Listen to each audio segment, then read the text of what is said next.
A little bit, yeah. Welcome. Sorry. I actually legit got something stuck in my throat. Off to a great Starting start. over now. No, yes, exactly. Welcome to another thrilling tale.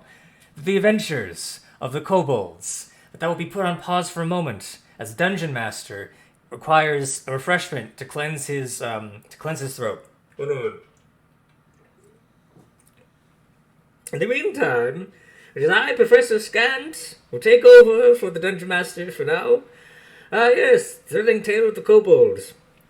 I've spent the past 4-5 sessions trapped in the pocket of a villain, only chiming in every now and again. But, in truth, I have learned a great deal about what we've encountered so far in the city. Exactly, Professor Scant is the one narrating the whole thing, exactly.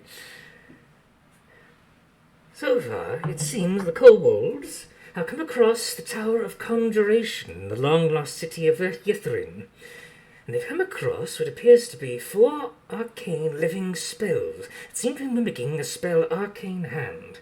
They've already demolished 2. However, 2 are still alive, and are protecting what appears to be a tower in the center of the room. And yet, with 1 tower they are currently at, there are still more towers that are yet to be found and entered. The Tower of Necromancy, the Tower of Divination, the Tower of Evocation, and so on. But for now, let us resume in their adventure, as we are currently riding on top of a giant Hox Hagnar. Isn't it so exciting? And so, we resume combat, as it were. With the turn order, which I don't have up at the moment. One moment.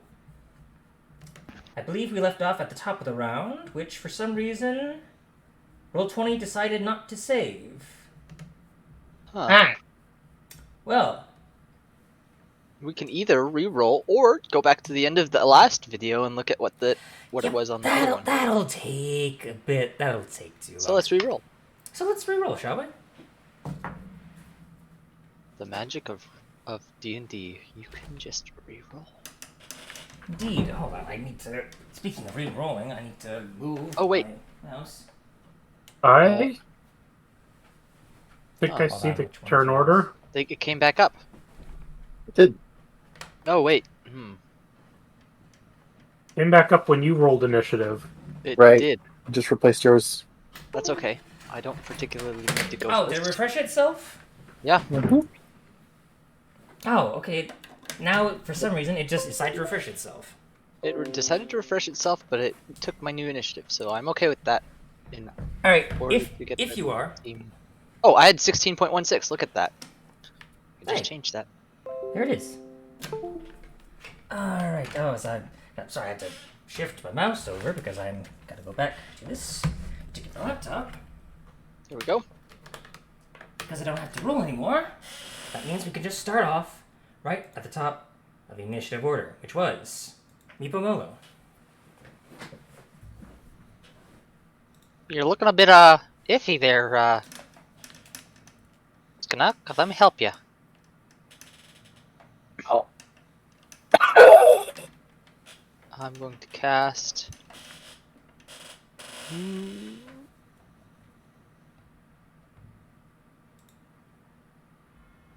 Yeah, I'm gonna cast Healing Word at 2nd level. Yeah, let's do 2nd level. So, let me see if it's here. At 2nd level, submit. Good. Excellent. All right. There you In go. that case, I am healed. yes, you healed for 12 points of damage. That's a lot of damage. It is. It's pretty good for It's that one. Prefer a healing word? That's not bad at all. And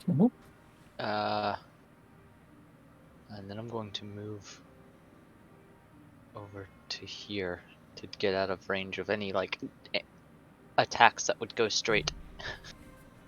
Exactly. Let's see. Where were you again? Remind me. I was standing right here, but I'm invisible, so there are no opportunity Okay. attacks unless it has blind sight. Right. That's right. You are currently invisible. That is correct.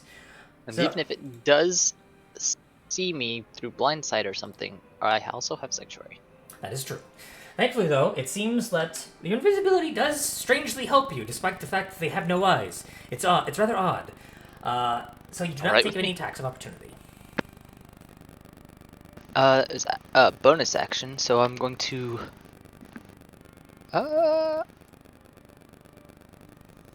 action. Let me just move my microphone. I've already got Emboldening Bond going, right? You do. Do we remember who has Bond? Did I just put it on the group? Oh, I put it on. I didn't put it on myself. I put it on Muerte instead. Okay. I believe. Indeed, as with that, your bum leg is suddenly cured, Skinnock. True, because that was broken. It was. You hear a sharp as it snaps back into place. Alright, I guess I'm just going to action dodge. Very well. That means Scales. It is now your turn. What do you do? I'm going to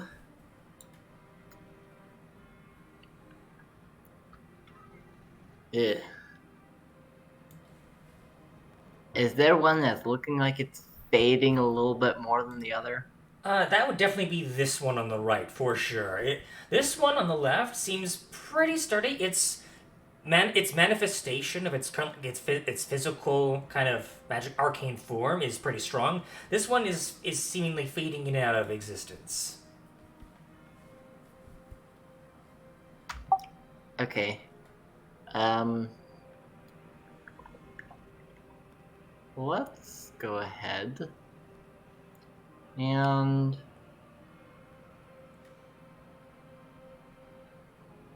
yeah.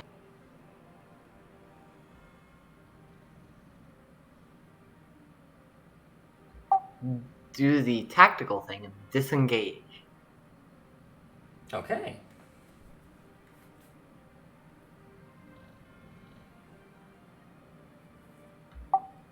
And as a bonus action,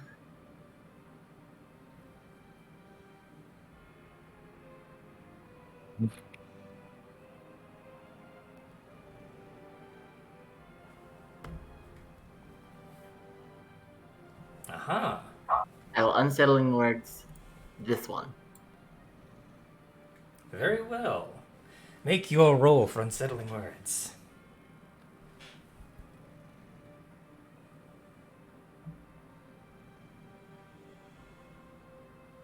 3. Okay.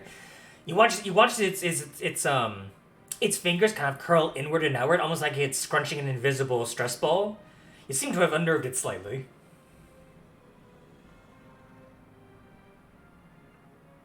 So, is that your turn? That is my turn. Alright. That brings us to the Living Arcane Hand's turns. Let's see here. This one's gonna move down here. I'm gonna put it above this one. Move down here. This one is also going to move down here because its targets have shifted position. Let's see. What's its range here? Double checking that for myself. Okay. So, this one, as you basically try and disengage to run away from it, Scales, you kind of turn behind you and you see it kind of goes onto the ground like a clawed hand, and just starts scuttling towards you, even though it can hover. It's quite unsettling, and as it does, it kind of uses that momentum to push itself off the ground and kind of clenches its fist and goes to will attempt to punch you. So let's see how that goes.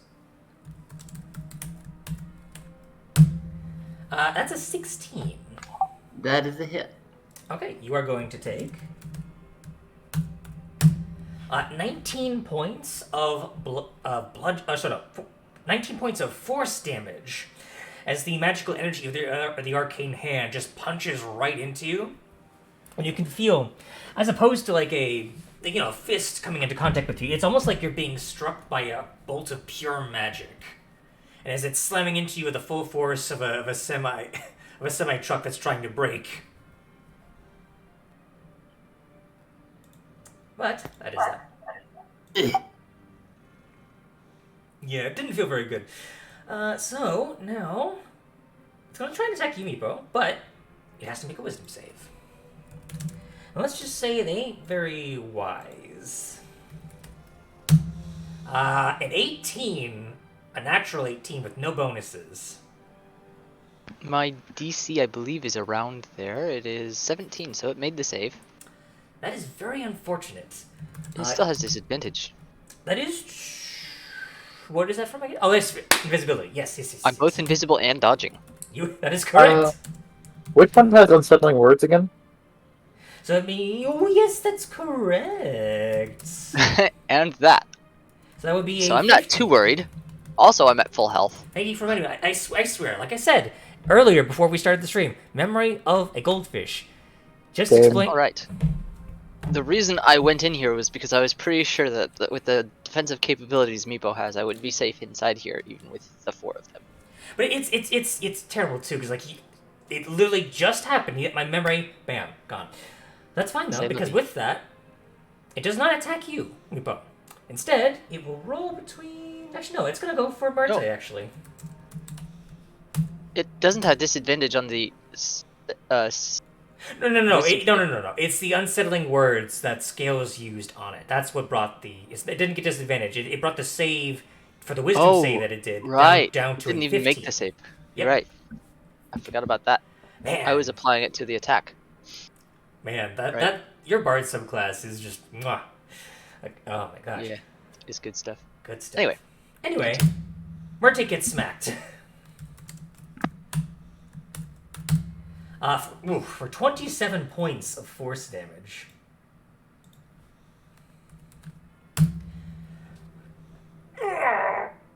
Oh. That did not feel very good. I wish to take vengeance. And take vengeance I shall. As it is now Muerte's turn. As Muerte Blanca, terror of the tundra, will attack with her beak. If I can get her character sheet to load.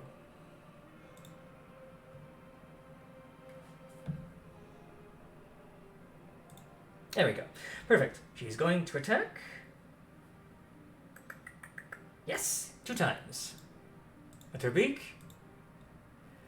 Ooh, very nice. 25 and a 28. For a total of... Total of 16 total points of slashing damage. I need to double check something. Okay, does not have any resistances that I'm aware of. Okay, good. And she will take full vengeance upon the hand that dared to strike her. That counted as a critical, right?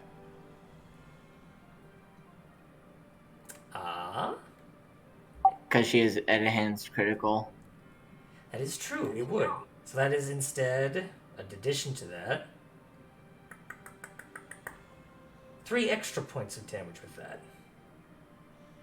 Without the modifier there. Thank you. I appreciate that. Alright. That is Muerte's turn. Is that your turn, Skanuk? You feeling a lot better. Yeah, I can actually walk. That's new. Only I knew where my guess that. Alright. So I have advantage on both of these. Which one looks more hurt, you said? The one on the right, but the one on the left got smacked pretty hard after Muerte dealt some damage. So they're looking more even now, but the one on the right still definitely is more hurt. Mm-hmm.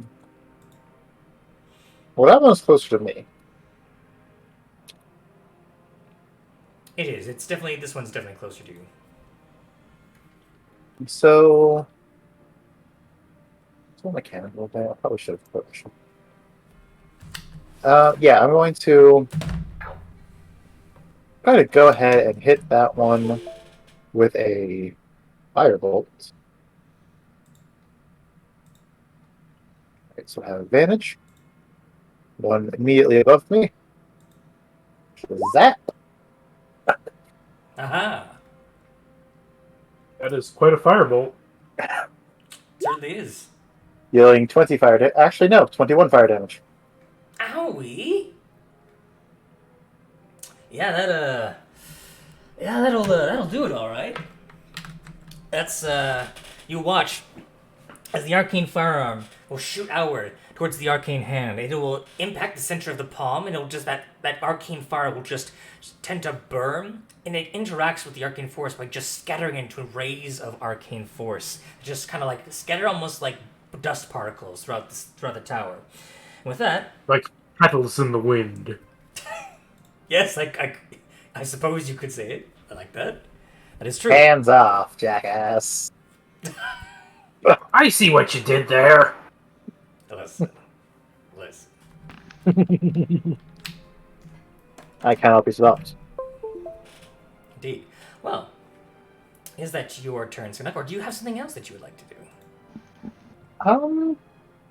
I think I'm good. I'm really gonna have to look into getting more bonus actions Yeah, so, that aren't spells. yeah, for sure. Okay. Okay, wait. You could always do the call on Oh, that's true. to favor of the Crescent Moon. Yes, it is true. You do have that ability. I always forget that that's a bonus action. All right, yeah, I'll do that. What is that? What is the attack version of that? So the attack version of that will be a +5 to hit. Oh, and Meepo's already got it up. You'll call forth the Spirit of Zalaria, Sanar's sister. With that, you make a spell attack roll with a +5 to hit, dealing 3d6 plus 4 radiant damage on a hit. Okay, so would I have advantage or would I not? It's the weird way I've done this is that it's technically it's coming from you, so pack tactics would technically apply. So I will roll this twice, and then 23 will be the roll. Okay, in that case, 23 will definitely hit. So go ahead and roll. Yeah, 3d6 plus 4. 4. 16 points of damage. Owie. With that, it is still alive, but barely. Mhm. Of course, could you call a construct of arcane force alive is a question in itself? Probably not. But either way. In that case, it will be Valin's turn. Alright, I'm going to try and at least be a little bit conservative. She will flip through her spell book, and she will bring out an old classic. She's just going to cast Chill Touch again. With a natural 20 to hit. Oh boy. 19 points of necrotic damage, which you watch. You watch as the fist balls into itself to try and strike, yet you again scales. But you watch as Villain kind of lifts up her own hand, and the skeletal ghostly claw moves in front of you and clenches its own magical fist, and then they both collide at once. And you watch as the arcane hand will begin to fracture and crack like that, like almost like a mirror. And you watch as it then scatters, much like the other one, in like particles of dust in the wind, all across the tower. Might have found handshake. I think that was quite well done. Good show, everyone. Good show. You gotta dust yourself off. And with that, combat comes to a close.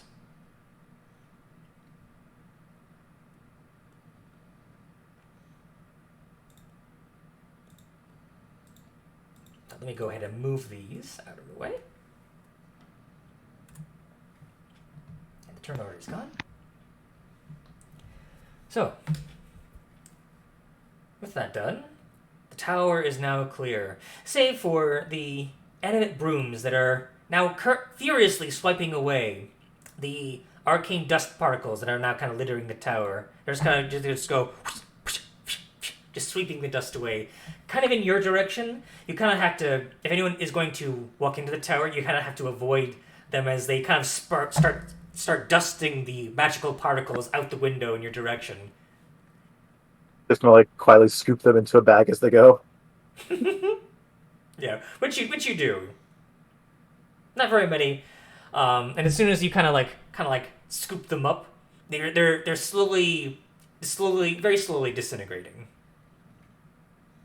What are? The arcane dust particles kind of left behind from the arcane hands. That is me. That's fair. That's fair. I'm kind of feeling that, tactically speaking, if I reduce to get in the building, I would be wasting a lot of the benefit, or a lot of the effects of being... Yeah, and I don't have to recast it again for us to fly more, so I'm going to stay enlarged. Okay.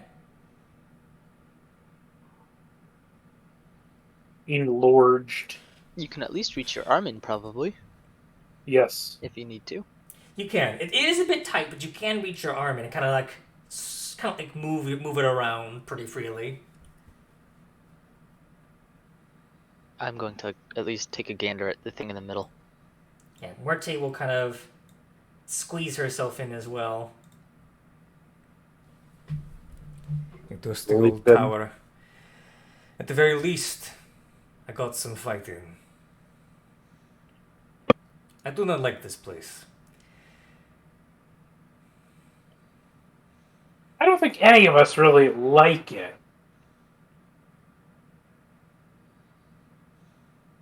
You know, if it weren't for all the pain and injury, I'd be pretty pleased about it all. I mean, I like it for its historical purposes and the magic left behind. But nothing will just kind of shirk away. It's not There's exactly a lot the to best... like and a lot to dislike. Go ahead, Hox. I was going to say, it's not exactly the best package to be receiving all that in, though, right?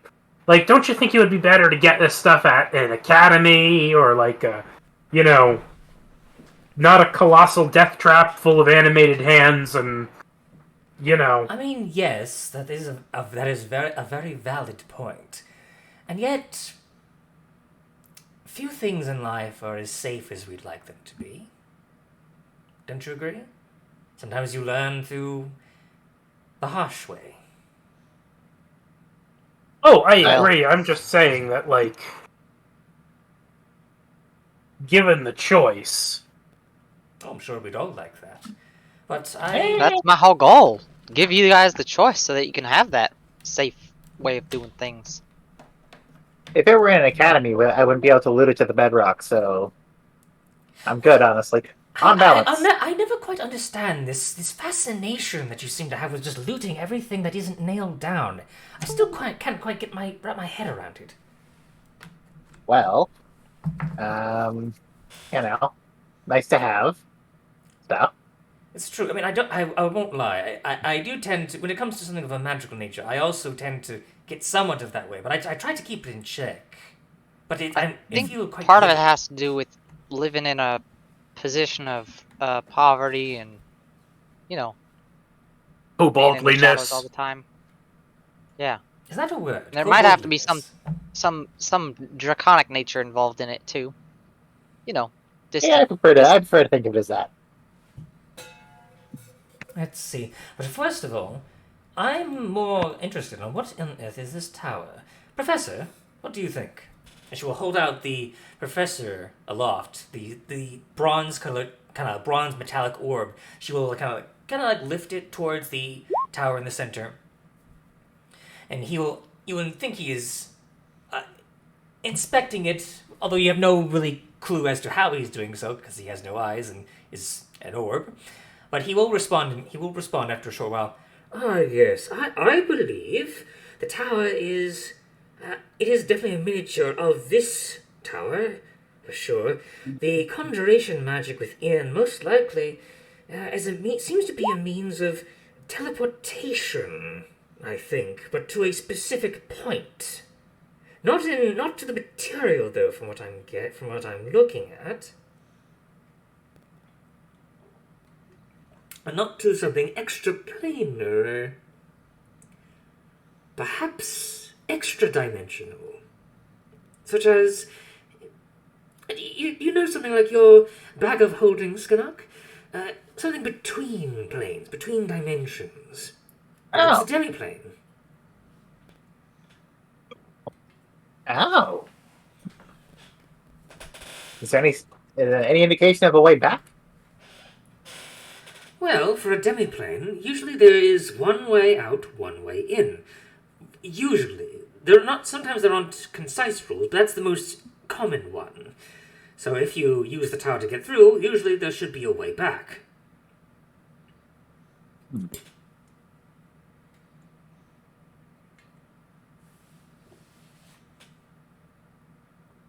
If we go through, are my bags of holding going to explode? The orb goes silent. I would not.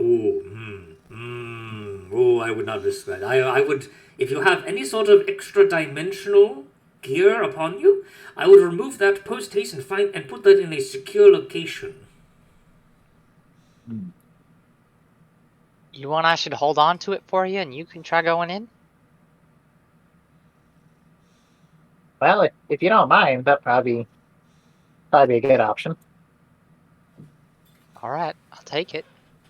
Okay, Invisibly grabs the bag from your hand. Yep, you get 2 bags of holding. They float off into the distance as they go back onto Hox's head. Alright, how do we do this? Well, let me see here. Villain will kind of step close with you. Vanessa, what do you think? Well, I hope there's something to fight in there. Right, understood, Scales. I believe it's actually very simple as touching it, I believe. The enchantment is heavily magical in nature. I believe it's woven so that one would simply need to... Yes, it's as simple as touching the statue.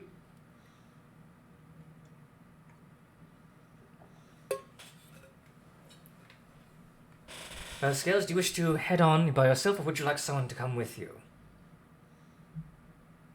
Oh, Skanak, I should say. Sorry. What was that? Sorry? My apologies. I thought I would have remembered all your names by now. I mistakenly called you Scales, I believe. Mr. Skanak, would you like someone to go with you, or would you prefer to go alone? Anyone who wants to come can. Except for the person holding the bags, whoever that might be at the moment of. I feel like I can't really get in there. There. So I can hold the bags. If it does not involve anything regarding enemies with which need to be vanquished, well, I do not particularly care. Huh? Hello, Meepo. How are you? I'm over here. What? I'm doing alright. Shoot. Where looks the other way. What? Where? Right here. I do not see you. Are you down? Are you down this way? No, now I'm behind you. I'm gonna like put my hand on her saddle. Did you go back in the tower? Oh, I'm right here. there you are. Wait, no. There you are.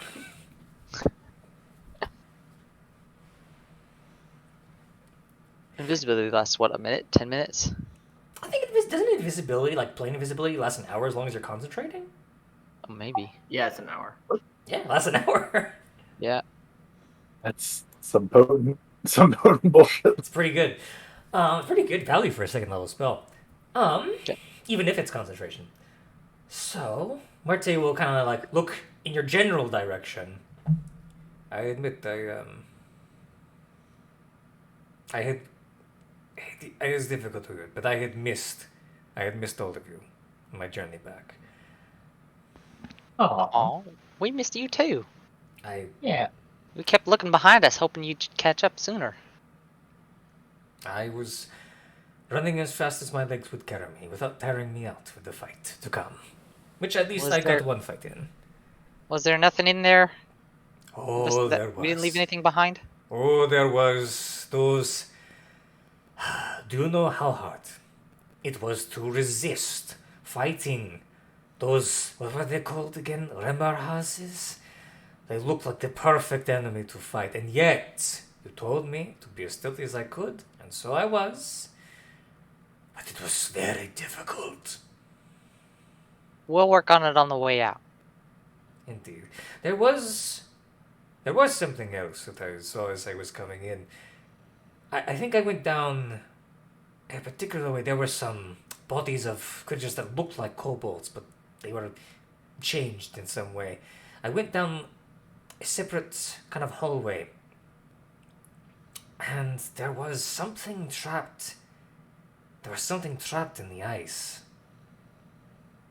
Oh, was it looking empty room otherwise? No.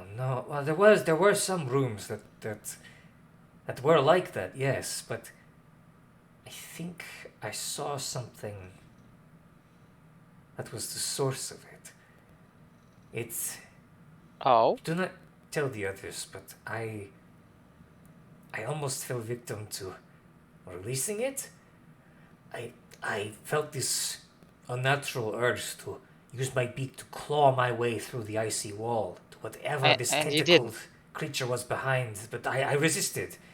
But it was... Don't tell the others, I was terrified. Did it look like a windsock with teeth? Strangely, yes. That's... Yeah, good thing you didn't open it. I am also glad, yes. But I resisted, but like I said, please do not tell the others. I was terribly frightened. I won't say a word. Good, because if you do, you're dead. I am kidding, I would not kill you. Unless... Luckily Meepo's invisible because Meepo's like looking around trying to figure out where she could hide. You with your even though passive insight isn't too much of a thing, you can tell that she is joking. Well, yeah, I know, but even still. Indeed. With that though, Skanuk, do you touch the tower? I give her the book. Alright. You give it a poke. And with that you are transported somewhere else. What you see something fell through my book.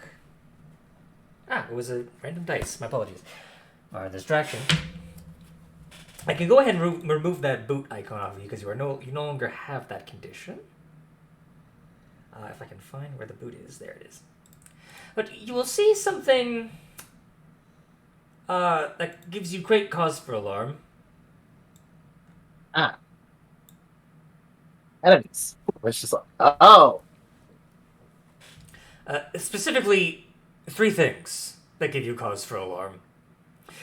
As you will see before you, what appear to be at first glance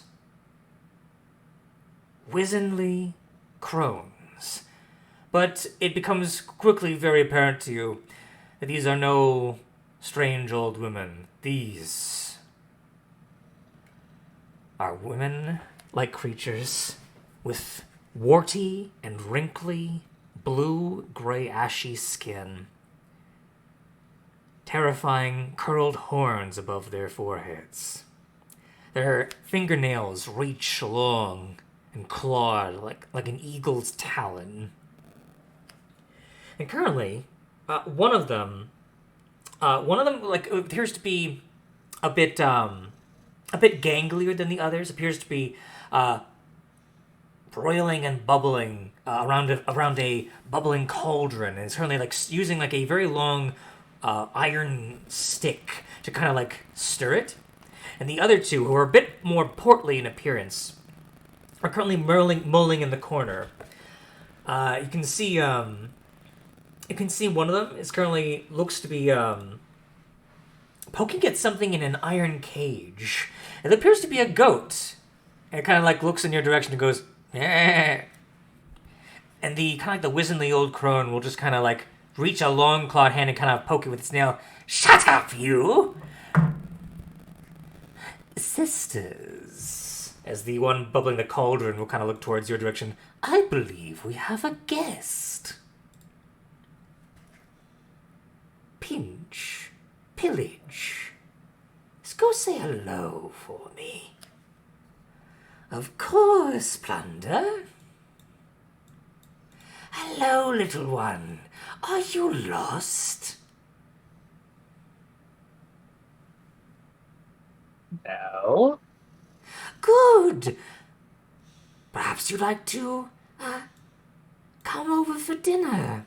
And the one on the right will kind of like puffs out his cheeks. Yes, join us for dinner. Sorry, but I'm on a terribly strict diet. Is this like doorway behind me? Is that like a active? You look behind you. There is in fact a doorway, but there you don't see to the other side. It is just a glowing mass of yellow light that seems to be in the in the center of a stone doorway. You can definitely tell it's definitely a portal of some kind. You have a good sense that you came out of that. If you went back, it seems to be active enough that you think it would take you back. Oh. Well, good heavens, just look at the time. Quite a shame. Alright, you quickly walk to the door. Oh, you go, yes? I was just going to shout, be right back, like, just fall backwards. Right? You fall back, and as you kind of you fall back, you feel like you're being pulled through like a very tight opening, and you're just kind of squeezed back through, and you pop back in. Morte, I think we found something for you to do. Yes. What is it? What do you need me to kill? I'm not. Do I know what those were? Roll an Arcana or a History check. Oh no, social attraction tips. Had no idea what was going on. Oh, actually no. Well, you know a few things about these creatures. You've heard stories of these when you were younger. Creatures known as hags, but specifically, they were stories of hags that were closer to fiends than that of the Fae. And these fiend-like hags were well known for corrupting mortals, more so than other dark Fae creatures. And to those that they hated the most, they would turn into ethereal, almost mist-like forms, visit creatures in their sleep, and either throttle them, or, over a long period of time, prevent them from gaining the benefits of a peaceful rest, giving a creature a slow, exhausting demise. Of which these creatures seem to be. And what's more, you know this for a fact as well, you've definitely heard stories of when 3 hags are together in a close proximity to each other. They form what is known as a coven, through which they gain mysterious and powerful magical abilities. A pact they form with each other. But always 3. Not 2, not 4, 3. And there are 3. Or are 3 in that extra dimensional space.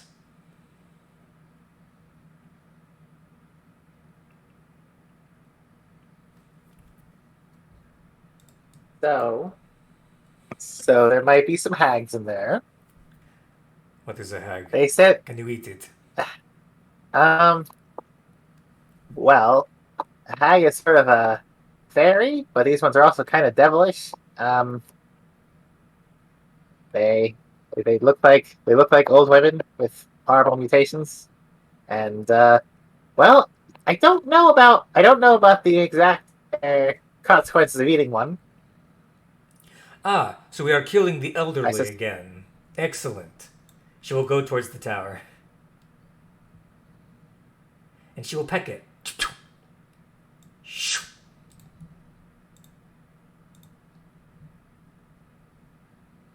Maybe we should probably go help, shouldn't we? Hox, reach in there and touch that thing.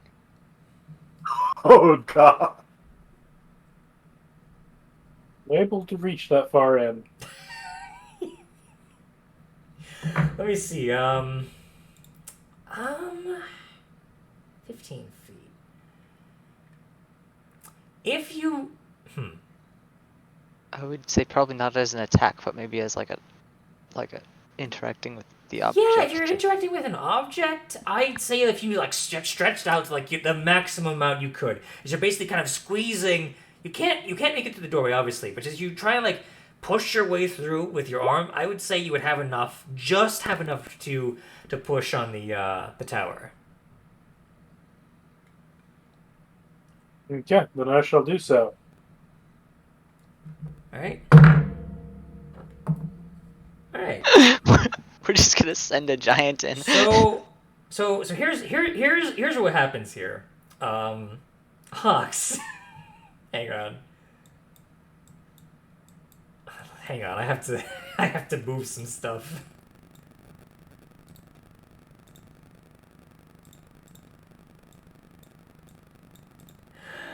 So Hox, you are moved into a smaller space. Now interestingly enough, as you touch the tower, you can in fact fit in this space. But you are hunched over I wouldn't say you're squeezing, but like you're basically at the very limits of whatever this small extra dimensional space is. And as you pop in, all like the junk and clutter that was inside this space just starts scraping and being pushed along to the side. You actually, interestingly enough, you move in and you're so big that you knock over the boiling pot of cauldron water, and it's now just kind of spilling everywhere. And you notice that parts of it had bits of goat and human eyeballs inside. So now that's everywhere. And you see, like Skinnock described, 3 women, a bit wizenly, with horns on their heads. You also see a chicken that looks strangely Muerte shaped in this cage over here, alongside a goat. Alright, it's giant time.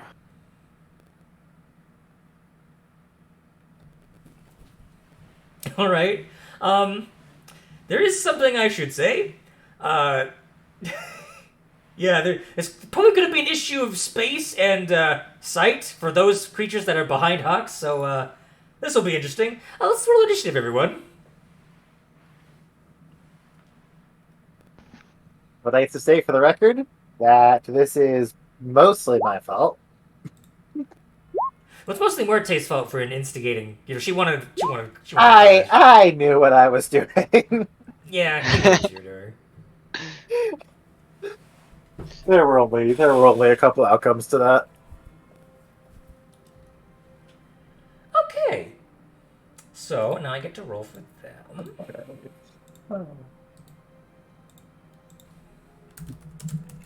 Oh, that reminds me. Okay. Interesting. Okay.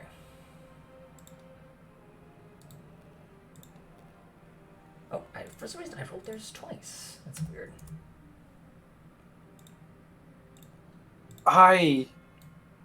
Mm-hmm. Yeah? Completely unrelated to anything, I'm sending it on Discord. Oh, okay. Alright.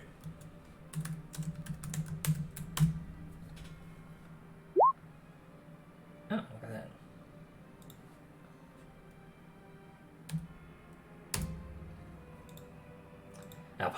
can't look at it now, but I'll probably look at it later.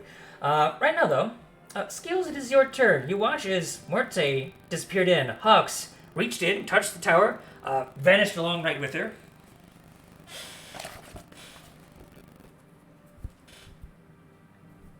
Okay, so... La, la, la, la. In combat, is it... What is it, interacting with an object in action? It's basically a free action. Free action? Yeah. Okay. 5, 10...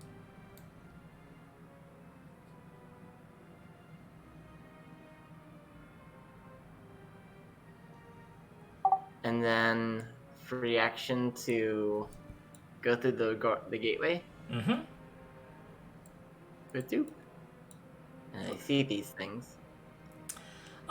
You do. It is a bit difficult to see behind Hox, but you are able to see them, and they kind of are able to see you too. So really, there's a little bit of cover rules that are going on into effect here. Good. I don't need to worry about that. Okay. Ah, interesting. Yes. Well, I have a response to this, actually. One moment. You watch as one of the hags kind of peers around you. Ah! Ah! There's suddenly surprised by Hox. She's like, ah, shit, interlopers! She sees this one on the left, sees you, the more chubby one. She's like, oh, no, you don't! She kind of snaps her fingers, and she will try and cast Counterspell on you.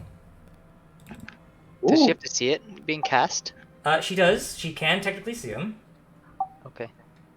Is Counterspell, is that contested, or It's is not she contested. I have to make an ability check that is a DC 10 plus the spell's level. So it's a DC 15 using her spellcasting modifier. No proficiency, though. That's only for Abjuration wizards. Or not Abjuration. Oh, yes, Abjuration wizards. But, however, it's going to be plus 3. Okay, hold on. So I didn't roll that right. That's a 17, unfortunately. Steel Wind Strike is counterspelled. Well, shoot. You just kind of see her go, how could you go a fast one on us? Don't think so. We'll deal with your friend in a moment. Unfortunately, you were counterspelled. I'm very sorry.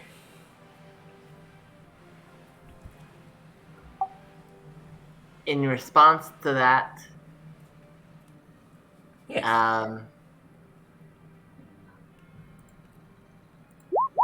I will use that. On the very one that counterspelled you? Yes. Alright, so that would be the old lady on the far left.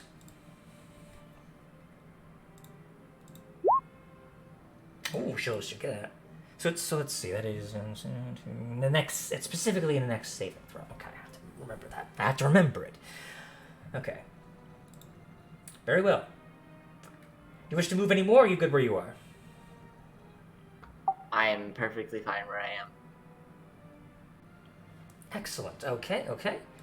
Meepo, it is now your turn.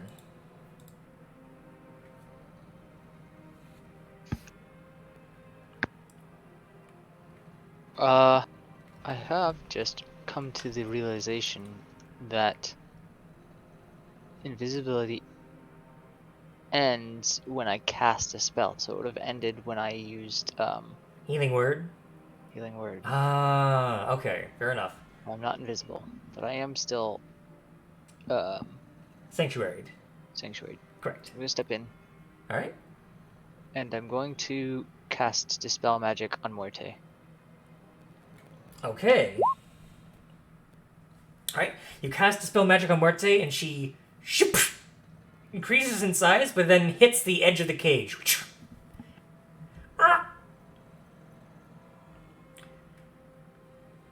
So it doesn't break free of the cage, but she is currently trapped in there for the moment. But she, now that she has her full capabilities, will be very likely to escape, hopefully. Sorry about that, Muerte. I thought you'd just break out of the cage. I thought it was just gonna... Sorry. This is a sturdy cage. It sure is. That's an action, right? That is an action, yes. Bonus action. Yeah. Yes, Muerte is considered restrained right now. And the goat, you just hear a muffled underneath Muerte. I guess I'll just Oh, wait for the future stuff to happen. And Alrighty. Skinnock, you'll just kind of hear Evelyn say, "Oh dear, here we go again. Oh, here I go." And she will touch the tower. It's like, oh, this is a bit of a pickle.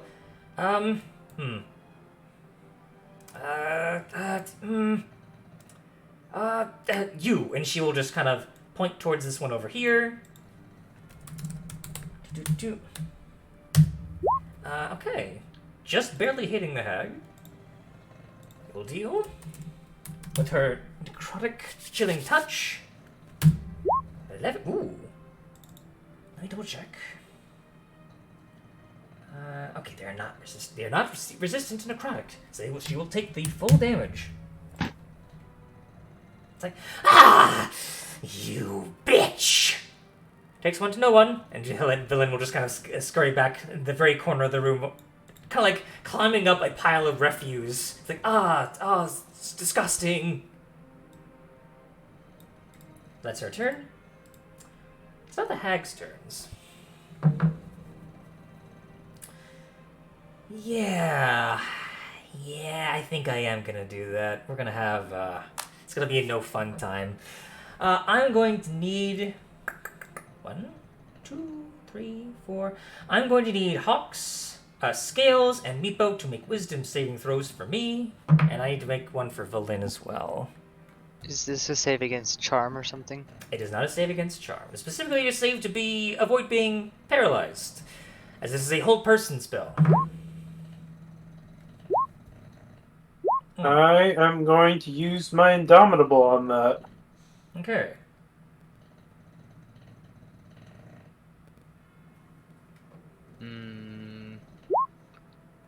Didn't do much better. That is very unfortunate.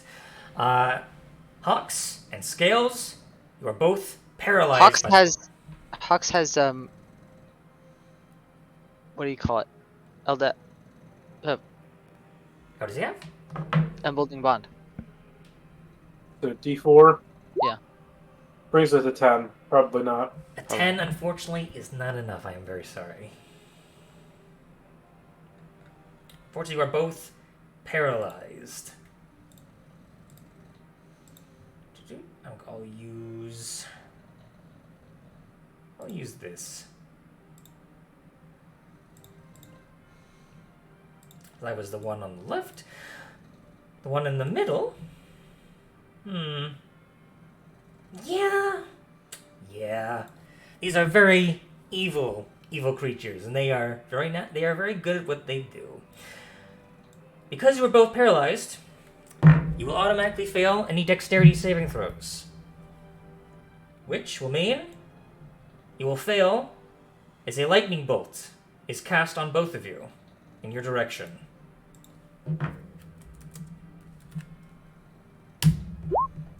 You both take 30 points of lightning damage. Like, the one in the middle just starts laughing. This is the kind of like the ganglier thin one, like, suffer. Did you barge in on us? We were going to have a nice conversation, but no, you have to act like brutes. Well, live as a brute, die as a brute. And the one on the left. Let me see here. And the one on the left is simply just going to attack twice. Actually, wait, no. She can only attack once. It's an important distinction. Which with her claws, she is going to try and strike out at you, Hox. With advantage. That is a 23 to hit. Yeah, I've got an AC of 21. Okay. So that's as you're paralyzed, that is an automatic crit.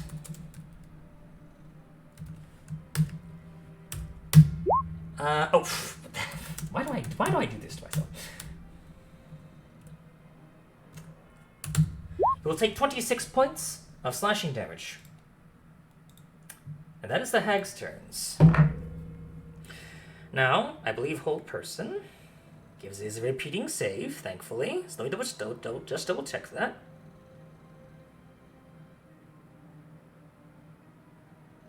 Yes, so go ahead and roll that wisdom saving throw for me again. 13, Goldening Bond, D4, 14. 14. I am so very sorry. That is not enough. I am very sorry. It seems the hags are quite enjoying the suffering they are causing. They are reveling in it. Skunnock, it is your turn. Unaware of the chaos that is dwelling on the other side. Indeed. I'm going to step through. Mm-hmm. Be here. You see this? Ow. Yeah, you see the clusterfuck that is currently occurring. Muerte somehow is slightly smaller and is like almost like it's like a fish in like a tight net that is currently like bursting at seams in this iron cage. I don't know how Muerte got in there. Both Hox and Scales are paralyzed. They are not looking very good. There's a lingering scent of ozone in the air. Villain has like her hands on like both sides of the corner of this wall, and she's like panting heavily, and she's starting to sweat. Beebo's over here in the corner. Hox can't concentrate on the enlarge, so it would go back to normal start. Oh, that's right. Huge. So you're like right here. Yep. Okay. Well, this clearly all got terribly out of hand. I say... Yeah. Okay. Okay. I would like to put that wind wall. I almost never use the spell because it's, competing with Fireball. Right. But I feel like Fireball, like with Hox Paralyzed, Fireball might not be the appropriate response here. Yeah. So instead we're going to pull out this.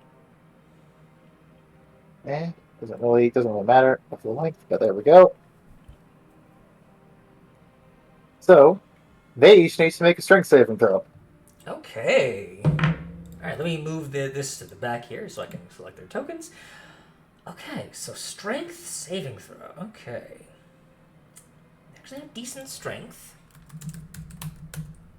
So, going from left to right for pinch, plunder, and pinch. Okay, they all fail. Okay, so they take...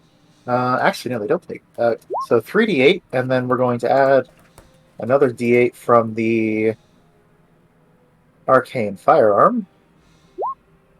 So that'll be 15 points of damage. They all need to roll any concentrations they might be having. Indeed. I believe, let's see, so one is concentrating on Hold Person, one was concentrating on Polymorph, but that ended. Other than that... Yeah, the Hold Person is the only one being concentrated on. That's the person, that's the hag on the far right. So this is going to be a concentration check for that. I didn't have any bonuses to that, so yeah, just straight from the stat roll. That's going to be a 21, unfortunately, so she maintains concentration. But a good call it was, and they definitely took some damage from that. Right. Does Muerte's cage look like a poppet with a force ballista shot? You could try. Also, by the way, I did keep track of the next saving throw from the -5 from the one on the left scales. So yeah, that 15 would be a 9. I actually kind of burned all of them. Okay.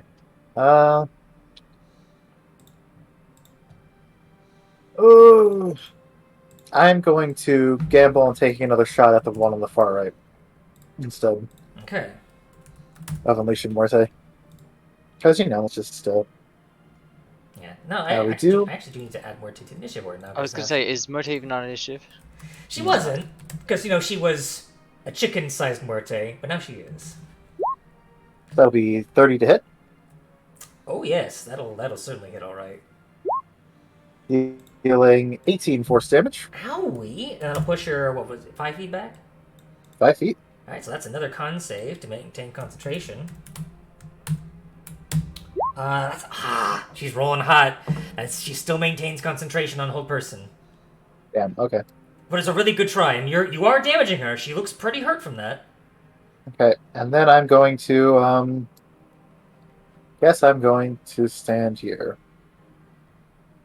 Okay, so let me roll initiative for Muerte real quick, and then I will switch over to the next person. Yep, shoulder cannon. Okay, so now Muerte's on initiative. Mm-hmm. Excellent. Okay. So, at your turn, Scales, I will need you to make another wisdom saving throw for me.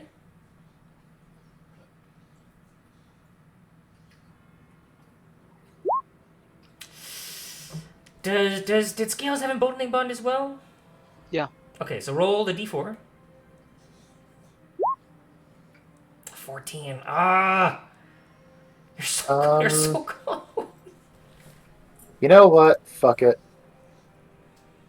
We're just going to hope they don't hit me in the face. Where is Flash of Brilliance? Who gets the +5? Okay. With that, That's good. Scales, you are no longer paralyzed. It does take your turn, unfortunately, but you are no longer paralyzed. Yay. Yeah, whole person's a nasty spell. Alright. That means it is now Muerte's turn. Muerte is going to try and break free from the cage. You got this, Morte? You also got emboldening bond on Morte. Yes, I do. Brr. So, gonna try and break free. 22. With a 4 for 26. The cage bursts open, and now there is a fully sized Muerte on the opposite side of the wall. You are Very going to angry. pay for that. And the hags just start screaming, "Ah!" Excellent, excellent. Alright, so that's Let the Muerte's turn. violence come in. And that had to take her action to do, but she's now free. Hippo, it's now your turn again. That's more what I was expecting when I cast the spell, so that's better. Steps forward, touches Hox. No longer paralyzed. Okay. That is Excellent. action, I believe. Yeah, action. Yeah, I'm just gonna move back over to here. Next to Scales. Okay. Actually, yeah, I'm gonna move away from them just in case there's some ability that the witches have that'll. Very good, very good.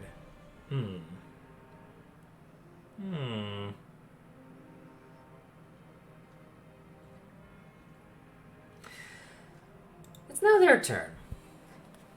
They watch as both the two sisters over here look at their sister who is very badly hurt. Just like they kind of look at each other. The rats have broken free. Girls, let's get out of here. We'll reconvene later for fun. And you'll watch as all their forms sort of turn transparent. And then suddenly, they disappear. Oh. Wow. With that, combat comes to a close with a question mark.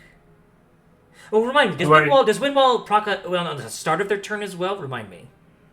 It looks like it might only do damage when it appears. When it appears, interestingly. Okay. It's like a second or third level spell, right? Do Yeah, I but- see them with blind sight? No, you do not. So they're either gone, or from the stories that you heard, Skanuk, they are most likely in a strange, ghostly, ethereal form on the ethereal plane of existence. You cannot be targeted unless you are also on that plane. Because the natural 20 gave you that information. Let's see. Let's see. I don't have it. I don't have it prepared. Darn it. What did I you only have one prepared? slot. True seeing. I don't have it prepared. Yeah, meanwhile, there's a There's this whirling wall of wind that's currently separating the two Yeah, sides of the river. I'll drop that, seeing as it's not going to be doing any more damage anyway. Yeah, I mean, to be fair though, like it did. If it hadn't have, they were still scared anyway. But the fact that she rolled like good on her concentration, yeah, it seems like you did scare them though. You did scare them though, and to the fact that you removed their paralysis, like all of you, with the flash of genius and Meepos, yeah, like they saw they were outnumbered, and it looks like they've ran for now. However, with your knowledge, they might be back later. Well, probably when you're sleeping. Yeah. Looks like we'll have to keep a watch. Shit. Sorry, guys. Do not be sorry. As Muerte steps over the body of the goat, who just kind of weakly goes, meh. It is I who should be sorry. I am the one who leaped into the fray, without thinking. It was my actions that caused this, not yours, Kanak.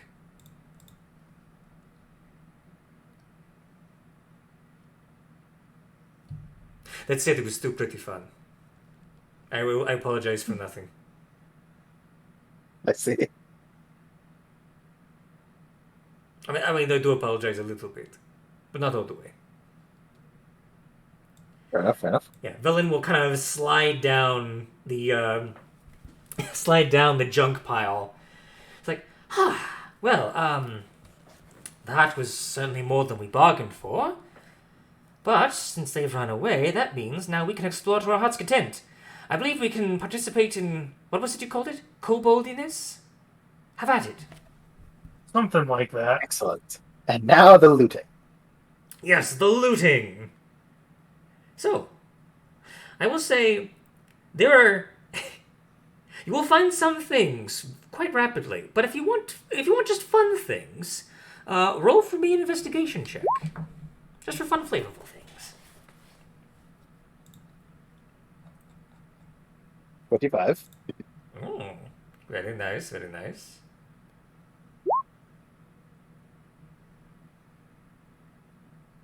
Emboldening bond. Maybe you can get a 10. Nope. Nope, just a 7. Okay. So... Skinak, roll for me a D100. Oh no. A D100. D100 isn't always a bad thing. Could be a fun thing. A 5, you say? Okay. You're kind of like tossing through a bunch of this, what is essentially junk. Like you see a couple soft quilted like tarnished dolls. You see some bones that are kind of scattered around. Among the kind of junk, though, you do find a brass ring that is not tarnished at all. It is quite well intact, almost as if it was brand new. Okay, so brand new brass ring. Is it? You know what? I'm also gonna run this. Detect magic? Just for safety's sake. It's very faint. Let's see, what would I call this? It's very faint traces of transmutation, but you don't think it's a powerful magical item. There's just a hinting of transmutation at it.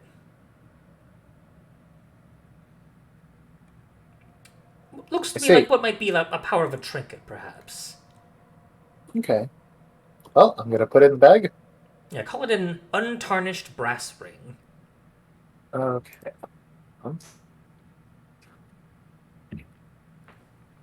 So one untarnished. Okay. Among your kind of group investigation as well, you will find some other things, some other fun things. You will find, I'd say, scales as you're kind of like scrummaging through. You see a pincushion that has been overloaded with all different manner of animal bones, sharpened needles, but among all the bones, you see a single platinum needle that's sparkling in the dim light of the portal. A platinum needle.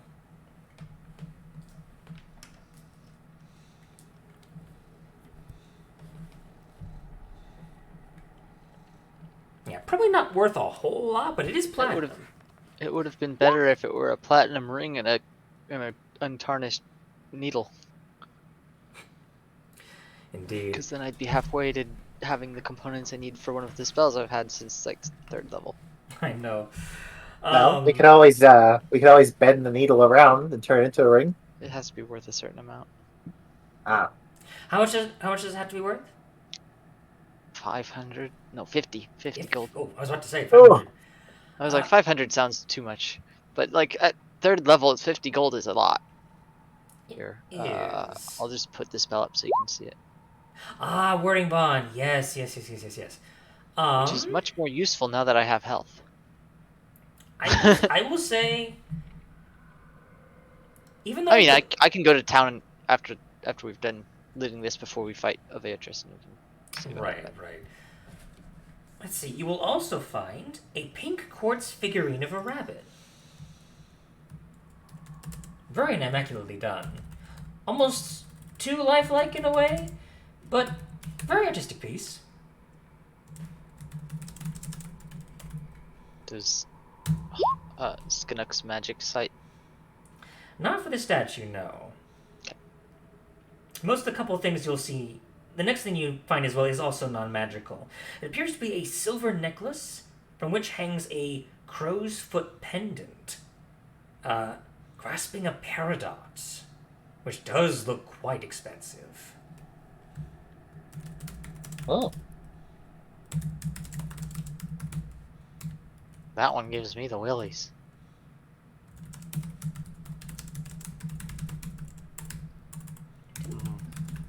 And one thing, however, that you do find that is magical, I'll say, Hox, you find this one.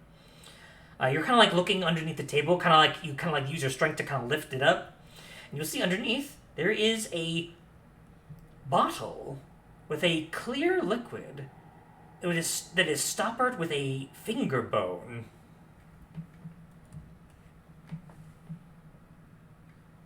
Anyone thirsty?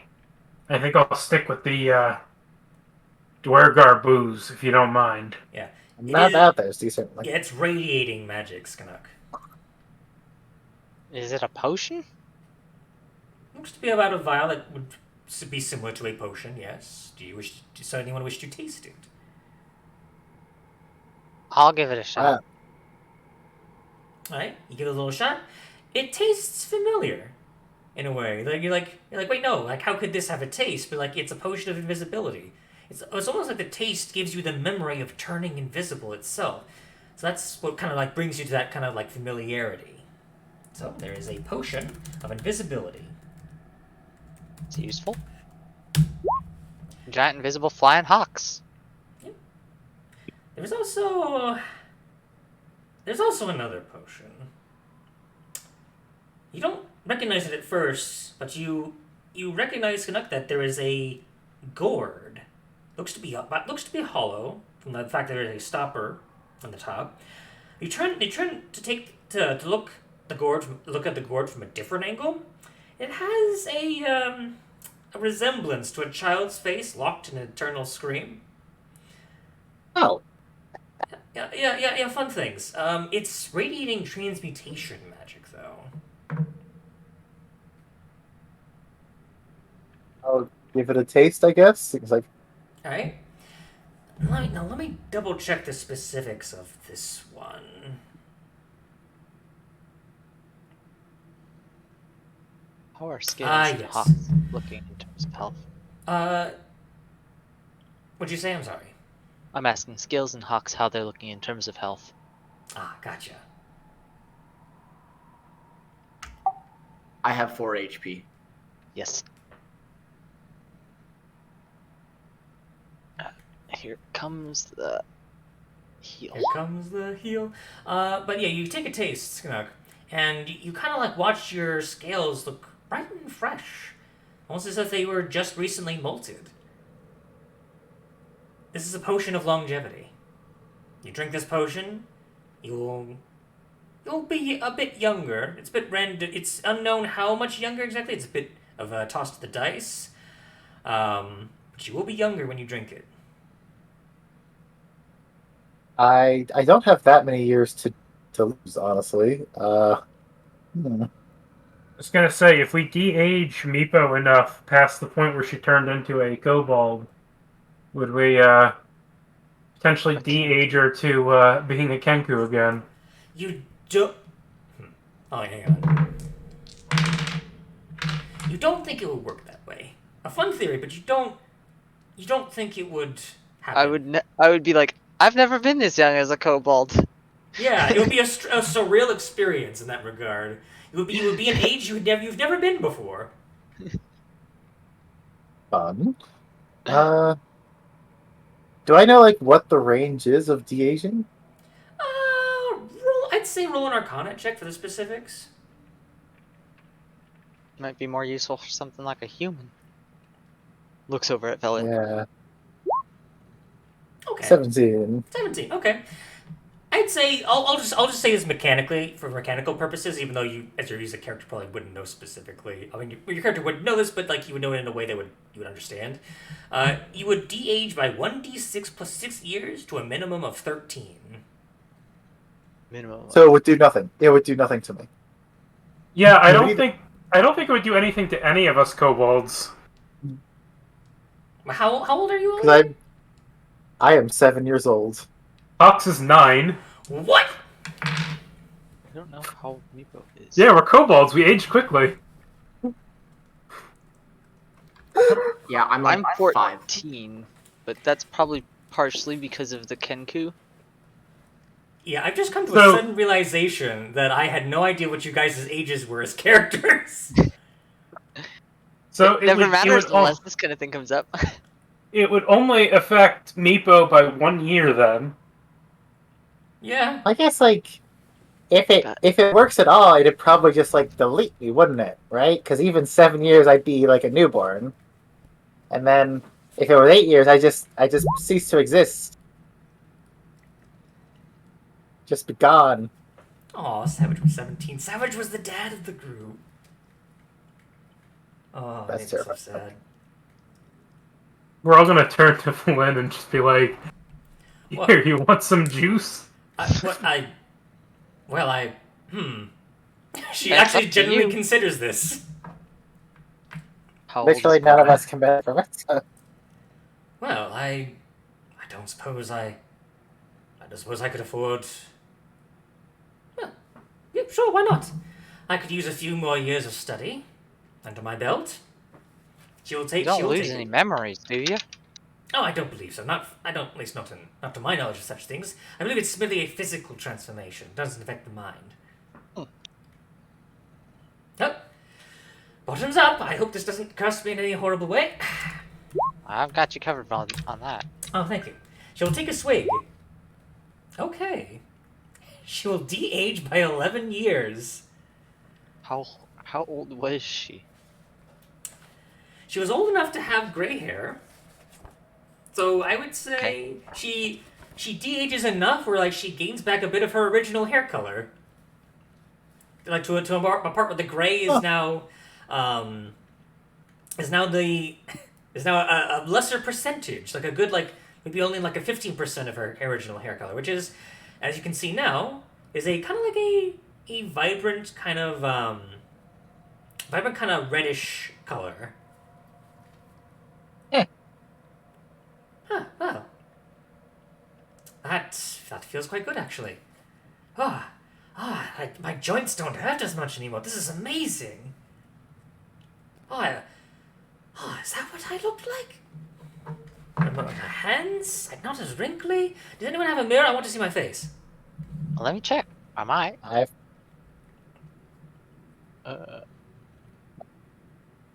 I got some fucking gem-studded dwarven abomination in my face somewhere. You did a lot of dwarven stuff. I have the mirror of scrying back over at the house, but that's the only mirror I have, I think. Okay, I've got a pair of obsidian sandals, which being glass might be I also have the chain lightning trophy. Both of those could work. I would say both of you could hold them up at different angles to kind of give her like the full like dressing room kind of angles, She can look both different ways. She kind of like tilts her head to the left, tilts her head to the right. I never considered myself a vain person before, but I think I like what I see. Oh, that's it. That's over and done. Now I can spend the rest of my however much I de-aged into doing something productive. Such as, for instance, traveling with kobolds. She'll kind of smile and kind of chuckle a little bit, of course. But more importantly, as equally as important, she'll move over to the far wall. This inscription, right here. Beneath this, she'll kind of shove over like a wooden pole that was dangling with what appears to have been some sort of strange, undetermined racks of meat. They were drying as jerky, which she kind of shoves to the side. And you will see another inscription in Draconic, which will read thusly. Second. I'm glad I didn't cast Fireball in here. Exactly. Second, summon a flame in the palm of your hand.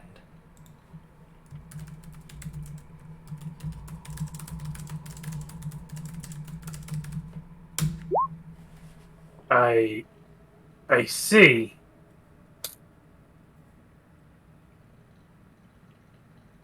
Well, that is quite self-explanatory, isn't it? I wonder, though, do you think it is as literal, or do you think it could be more metaphorical as well? Could one simply light a candle in the palm of your hand? Could one light a torch in the palm of your hand?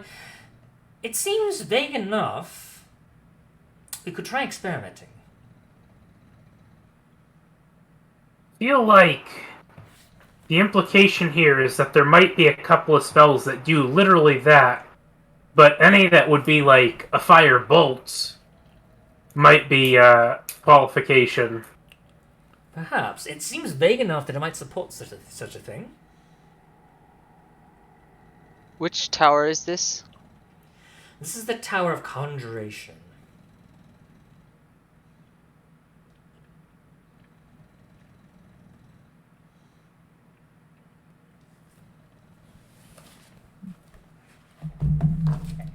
That makes sense.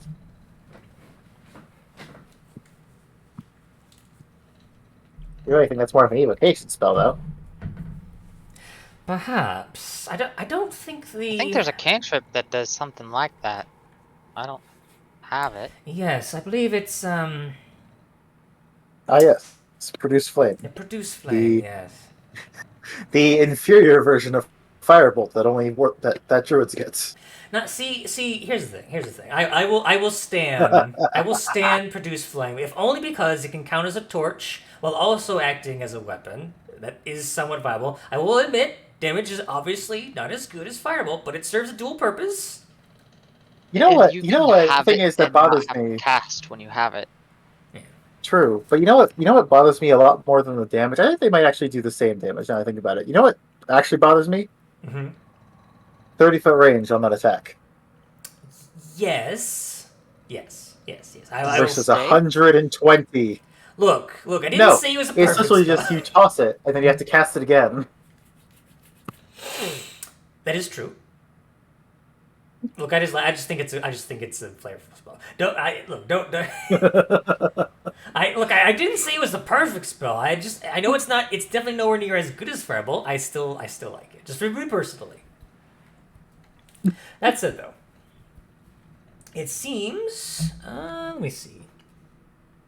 Yes, it seems that you have found everything that seems to be worth something in this tower.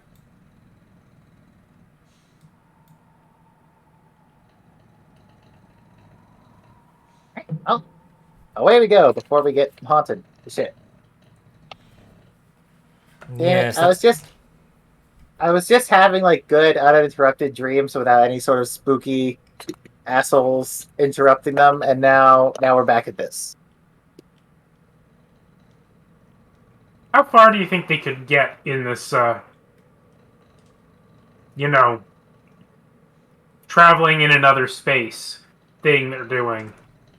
Well, if they're traveling through the ethereal, it's actually kind of hard to judge how distance works. I'm not sure. I'm not sure they would be able to keep up with us. Or maybe they just do. Who knows? Well, if they'll try and catch up with us at night, that's probably how they'll do it. They'll wait for us to sleep. That way they can catch up, I suppose.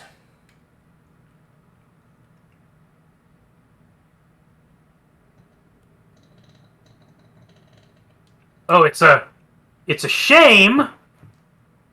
It's a shame, Hox says, suddenly booming his voice, that our friend Avarice is out there alone. You know, if only we could warn her about this possibility of getting snuck up on, it would be, you know, it would be good for us. I can cast Sending. No, you've used up too many spell slots already. I'm gonna do all of the motions for Sending like I'm about to cast it. Mm-hmm. You've used too much spell already. It would be a shame if someone went after our ally, who we are You've already rolled who we are unable to assist at the time.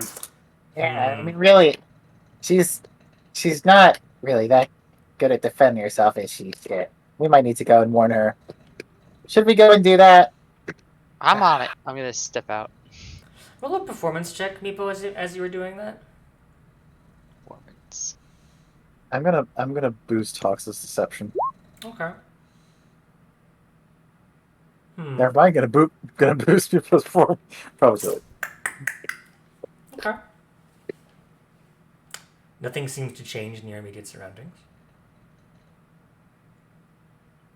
I think Hox doesn't even think that they're still here to hear us, but you know. They could be. You wouldn't know it, though.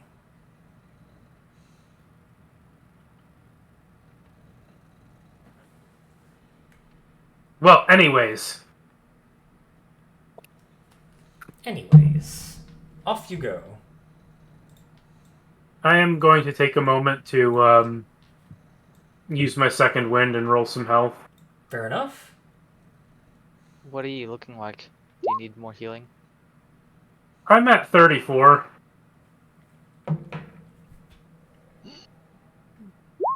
D10, 9 plus fighter level. I'm at 54. There you go. Okay, that's survivable for now. I'll just keep in mind that you're injured when we start a fight. Come on, Marte. I'm coming along. Tending to my own wounds, but thankfully I was not as near as injured as Hox or Scales. So, let's move over to the map. Just glad he can soak so much damage. Indeed. So, the Tower of Conjuration will get a green check mark. Yeah, there you go. You're already on it.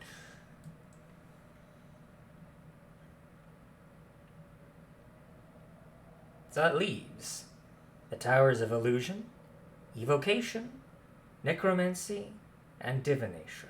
I believe our plan was something like, is this visible to others? Show to others. This.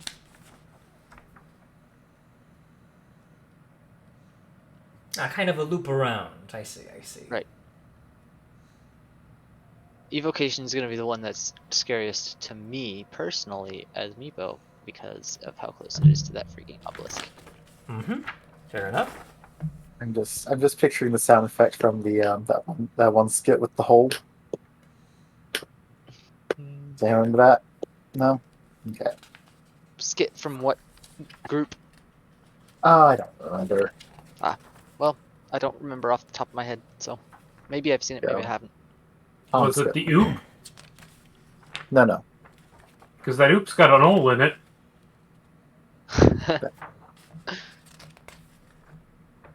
It's like the one piece of Monty Python that I would, like, actually remember. Okay. I had this marked, but for some reason I'm having trouble finding it now. So, you go ahead. Let's see, it's been Not quite an hour. Just for my own reference here.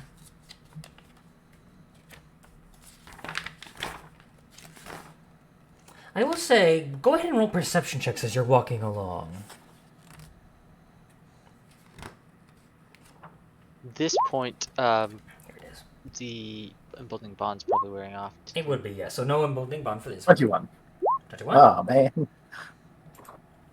Okay. I will say that you see one of the gargoyles kind of like flapping, like around this direction. Kind of making a long arc around.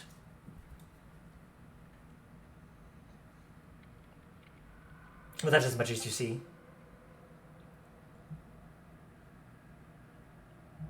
They seem to be in a bit of a hurry.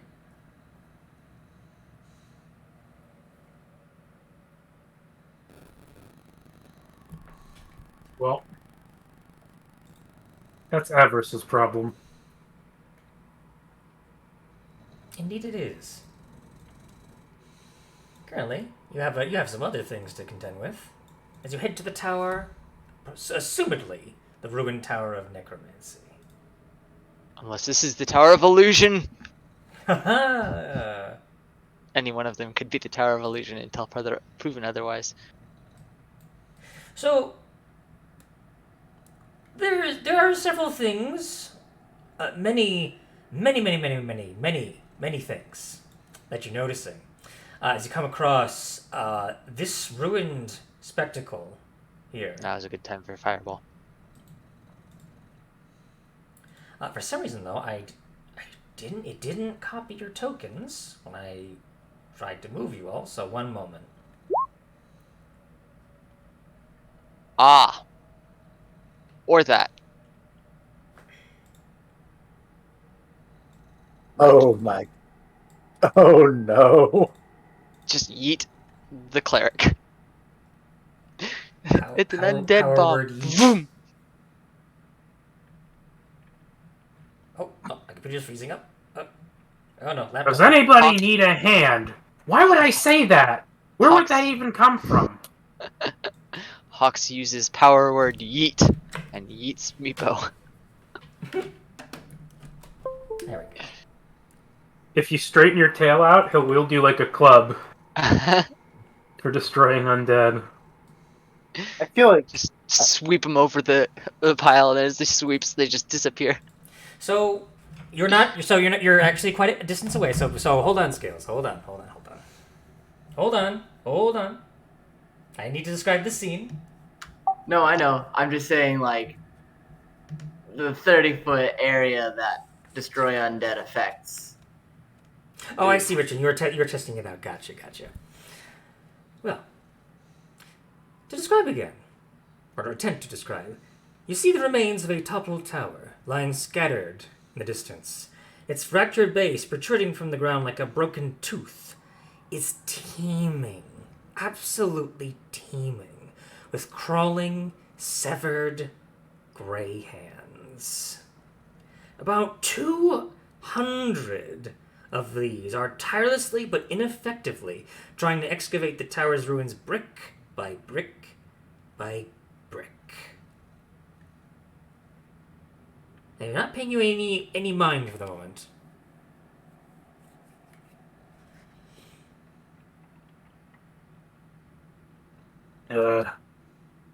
Wonder if they're friendly hands. Can you tell? Oh golly, I can't remember her name. Villain. It's alright, Villain. I mistook one of your names earlier, and I feel like this is a bit of comic retribution coming back between the two of us. We were just talking about avarice, and the name was in my head, and I just... No, it's alright, Yeah, I completely anyway. understand. It's a bit of a tiring day. We just went through a terrifying situation, so I completely understand. But what was your question? Right, can you tell if they're gonna, like, attack if we get any closer? I should actually be able to. Let's see. I'm something of a necromancer myself, you see. So this is right in my purview. Let's see. To my knowledge, if these are indeed animated, which of course they are, As long as we don't disturb them, they are currently, I assume, they are following whatever the last commands from their previous caster was. Perhaps to excavate whatever lies within this tower. So as long as we don't disturb them, we should be fine. When I should go first and just get rid of them? But if you so desire, although she kind of looks, gestures. There are around 200 of them, though. I'm counting there, or more. If you want to be swallowed forth by a horde of terrifying clawed hands, be my guest. But Well, if we're flying, maybe we can just like dangle Meepo above them, just out of hands reach, and then make them all cluster up. What if we help them excavate? Oh. I mean, there's clearly something in there they're after, right? Whoever Good put point. them to this task put something pretty, inopportune for the task to work.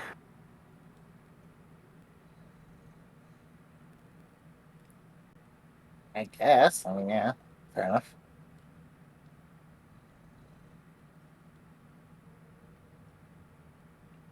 oh, that's up to you all. I'll leave that to your decision. Well, Because let's start. even if we got rid of them all, what would we do next? We'd probably have to try to excavate it ourselves. Right. Let's start with Hox's idea, and then if things turn south, we'll just get rid of as many as possible and as quickly as possible.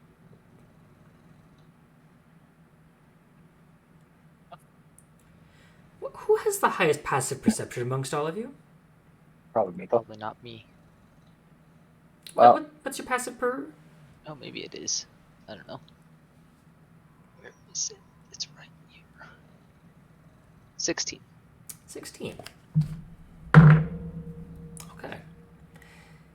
In part of the ruined tower that is jutting out, much like a broken bit of enamel from a tooth, you thought you saw a spectral kind of glow coming from one of the windows that lays shattered. We may be dealing with a ghost too, or something else that glows. Banshee. What else have we fought that's glowing? Was there like a wraith, maybe? I don't know. I believe there was a wraith, yes. What was his name? Dalatrix, Davinus. He was singing very full of himself. I don't even remember his name, just out of spite. When was that? I don't even remember when that was. That was the wraith, I believe, in the caves. The one who Oh, went yeah, behind the caves, wall and right. he found that staff that was cursed. That's where that was. Yep. Right. Anyway, there's something else glowing in there. Moving Is around. there? I have Well, a dumb question for you. yes. Did we ever find out where what's-his-name, the annoying ghost in the Kobold caves, got to? Oh, right. That's one that you never met. Interesting.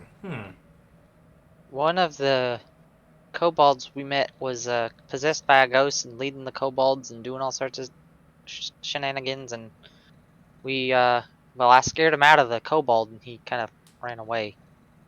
Did he get into somebody else? I don't think we know.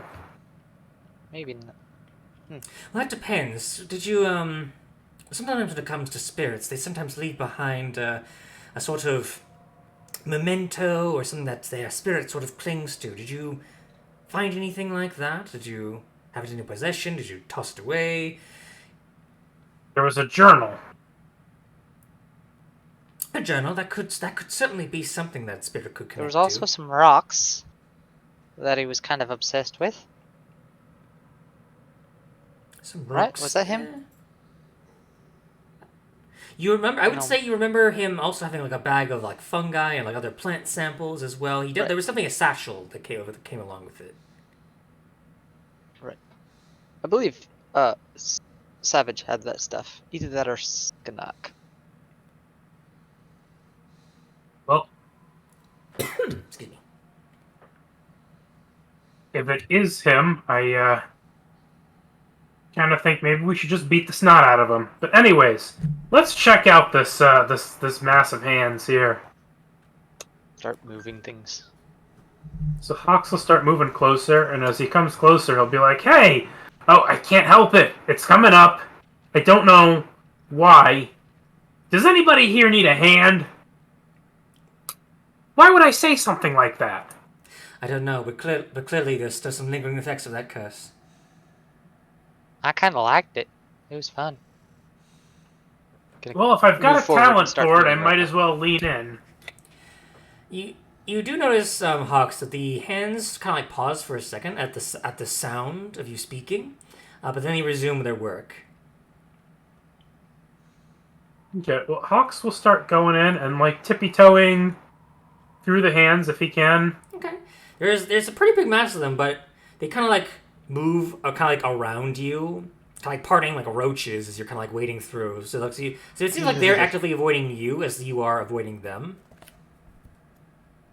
Let's see what you got here. All right. As you kind of peer in to like the ruined part of this tower, you will see there is in fact a spectral figure that is kind of like pacing back and forth in midair, with no floor to stand upon. It's as if he's walking on the very surface itself, or perhaps what used to be the tower. This specter just starts kind of mumbling to himself. Starts kind of like mumbling in that kind of like Loros language, you believe. Professor? What's interesting as well, Hawks, is that you recognize the face of this specter. You recognize this as High Necromancer Kadovix from his portrait in the museum. And from the memories he got. And from the memories you got as well. If I say his name, what does he do? Do you say his name? Yes. He will pause and look in your direction. Oh, and he will just kind of like give like a broad sweeping gesture. And he will start kind of like muttering to you in that language again, kind of like making broad sweeping gestures with his hands, kind of. And he kind of occasionally kind of snaps his fingers as if expecting something. I'll try Draconic. You happen to speak something other than Loros? And the Professor Skent will listen in as well. And some skills. And you will watch as the spirit kind of like sups for a minute and switches to Draconic, which he does know. Ah, excellent. I've been waiting ages for help to arrive. My servants are having just the darndest time trying to release my body from the confines of my ruined tower. It is absolutely just the worst, let me tell you. We can give you a hand with that. Ah, I see what you did there. That's a funny joke. You're funny. I'm doing it unintentionally now. That's even better. It's like improv. Well, anyways, this is the Tower of Necromancy, right? Why, yes, how could you tell? Was it perhaps a swarm of undead crawling claws severed from the hands of murderers and malcontents alike? To be fair, in this city, that could turn up anywhere. But I guess you do have a point. Aha, fair point of yourself. But, as you can see, my servants are moving things at a rather ineffectual pace, and even with your large size, my friend, it might be unproductive to do so without any sort of pickaxes or shovels in your possession. Ganuk, you got any shovels? Let's see. Do I have any shovels? I might. Let me check. I have some pythons. I've got crowbars. I've got halos.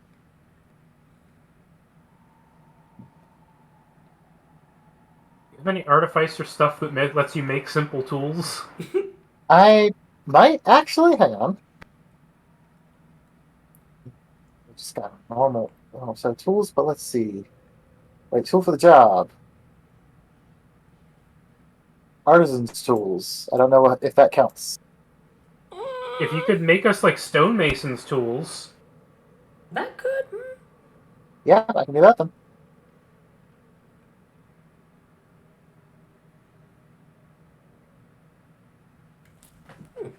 I would let that work with stonemason's tools. That takes an hour to do, so the rest of us could could coincide with a short rest. So you can short rest and do this. Mm-hmm. That's good that it specifies that. If you can give us an hour, our friend here can get us equipped with the proper tools. Oh, that's fine. That works for me. I've spent all this time pacing about for... how long has it been again? Too long. Far too long, in my opinion. But rest assured, there will be a great reward for you. I believe my corpse contains one of my effects. A certain magical necklace of mine I reserved only for emergencies. A necklace of fireballs. Simply pluck one of the beads and throw it at your foes, and a massive burst of fire will erupt from it. Not usually my forte. It was actually a gift from my friend, the evoker. The higher evoker. But, regardless, you should find it useful, should you recover my corpse. I simply want it to be free, so that I may pass on to the afterlife, wherever that may be, good or bad. I really don't care. I just want to get out of here and away. Also, dibs. Right. Meepo just immediately looks at Skinnock the moment Fireball was said. Well, I have a question about another possible thing you could do for us, too. Oh, ask away. As long as you're going to free me, I will listen to most requests. Oh, definitely. I wouldn't even expect you to respond to this until we have. But we're looking for the 8 things you gotta do. Oh, yes, I know exactly what you're talking about. A bit unrefined, but I assume you're referring to the Arcane Octad? Yeah, that one. Considering that the tower is kind of kaput, I'm assuming that the actual step of the Arcane Octad from this tower has not survived. But it might have an oral tradition from, say, an esteemed necromancer. Ah, you might be correct. Although it was inscribed upon very sturdy materials. It might still be there, but if you so desire, I can give that information to you right now, as long as you promise to release my corpse, if you don't mind. Oh, our friend is probably very insistent on getting that necklace of fireballs. I believe that mentioning that was probably a good motivator. Excellent. I love good motivation to put the help in proper working mood. So that would be... so what was it again? Kind of thinks for a minute. Oh, yes, I recall. I believe mine specifically was the 7th of the Arcane Octad. And thus, you would say thusly, the 7th, trace a circle with the ashes of the dead. I'll write that down.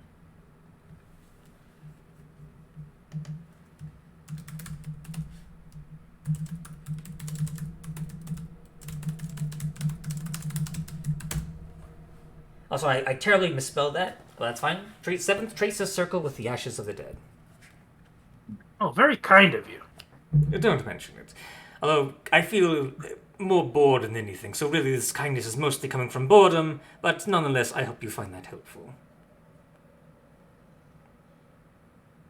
The moment Skinnock heard about the necklace of fireballs, he's like, dibs, and starts working on the tools. Exactly. That does mean, however, an hour will pass, so I need... I will keep watch because I don't need to roll anything for this short rest, so I will make sure that we are not being... Okay. snuck upon. Okay. I would say, go ahead and roll for me perception since you're taking watch.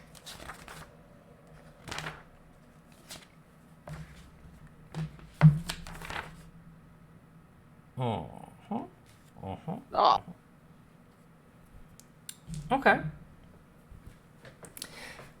To be fair, the crawling claws, even though they're kind of being ineffectual, there's this because there's so many of them, they're all making this kind of like creaking and skittering sound, and just kind of like it's like like swarms of locusts when they're all kind of swarming, and there's kind of like that weird kind of buzzing sound. It's not so much a buzzing as like a weird kind of like repeated thumping that creates such a ruckus that it kind of drowns out like a sound of the surrounding areas. So it's not too untoward that you wouldn't be able to hear what approaches.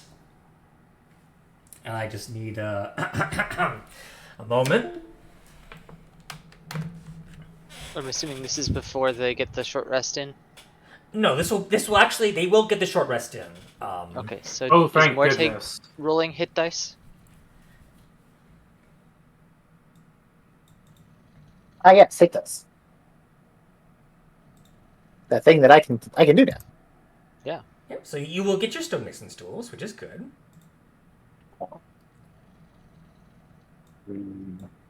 Hey, let's see. I'll roll 76. 5. Do we have villains Skelly Boy? You do. He is here, even though he's not present on the map. He's Yes, not he is token. around. Right. As silent as he was in death and in life. Did we ever? There was another skeleton that we saw. There was, but you didn't. Where was that? Don't recall where that was. It was on top of the tower with the anvil. That's right. It was crushed though. Oh, it wasn't usable. Okay. Correct. Too bad. That'd have been fun. We, assuming that we can still, like, converse and stuff during the short Yeah, rest. absolutely. Take your time to. Take your time. So, after we recover your body and you're laid to rest, what then? Well, then I won't care anymore. I'll simply be a dust of soul drifting throughout the ethereal plane onto the astral, and then to whatever afterlife lies beyond. But after that, I couldn't say. Rather, I was not a very I wouldn't say I was a terrible person, but necromancy tends to, well, it's not looked upon very fondly, and there are many who consider it somewhat of an evil thing. Wouldn't you agree, Miss? Whatever your name is, I also sense the an air of necromancy around you.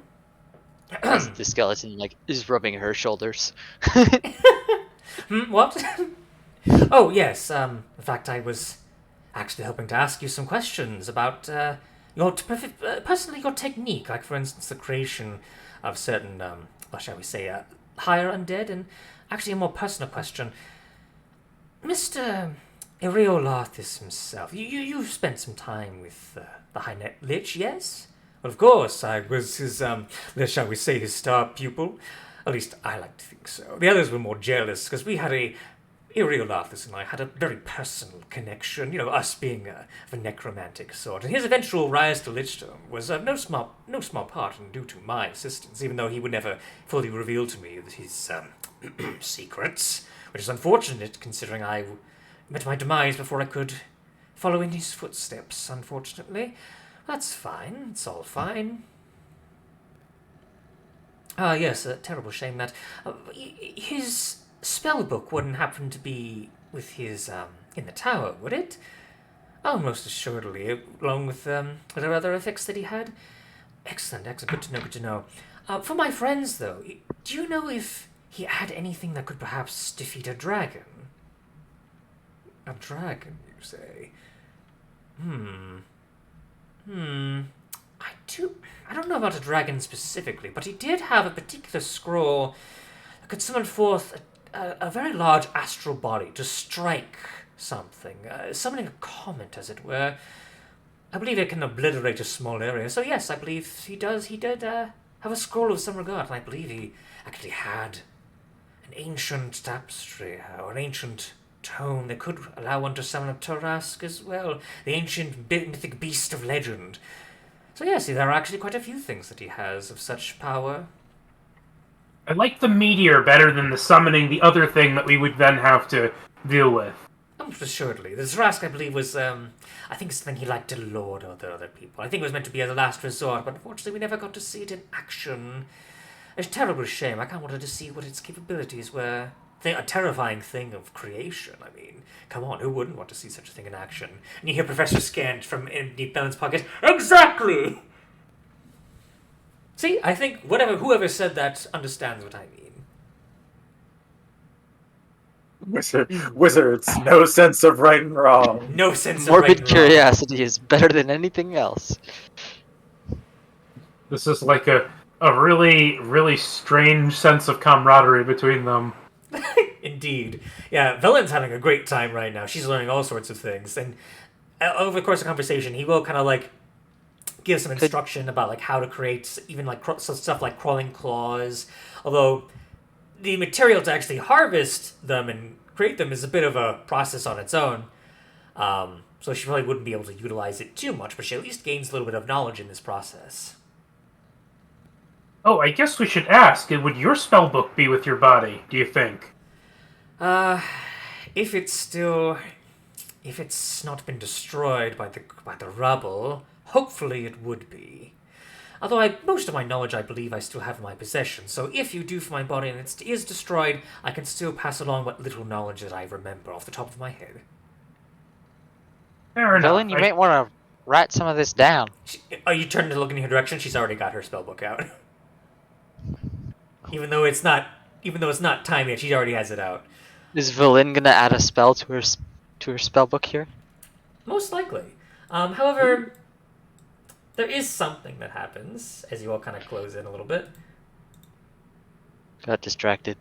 You got distracted by the conversation. Oh, look at that. And you suddenly kind of like see Kadovix's expression change. Oh, and here's the devil himself, Master Riolarthus. So glad you could join us. And you turn bugger. around, and you see a hovering skull, studded with all manner of gems, and 2 vibrant emeralds in the eye sockets, its teeth covered with gold and covered in all manner of runic symbols, followed in tow by 3 subservient Nothics, all kind of like, all with their heads kind of bowed slightly, and all with all manner of scrolls, kind of like all kind of flitting around their claws, slightly shredded from the passage of time. And the skull gazes in your direction, but says nothing. Ah, ever the silent, strong type. He loves to play this game. At least I remember him doing so. Perhaps you would wish to speak to your illustrious student. Skeleton says nothing. You potentially remember him having more of a body. What do you mean? I see his body right there. He's even giving me that stern expression of his. I see. What we're looking at here is a head. I mean, he does have quite a large head. I mean, I've mentioned it to him before. He did get offended, but... With no skin. And flames coming off it. And nothing else. I mean, I would say he is rather a hot head, and he was a lich, so he was rather skeletal in appearance. What I'm saying is, I think he's a demi-lich. Oh, shit. Well, good luck with that. And the ghost kind of disappears into the ruins. Well,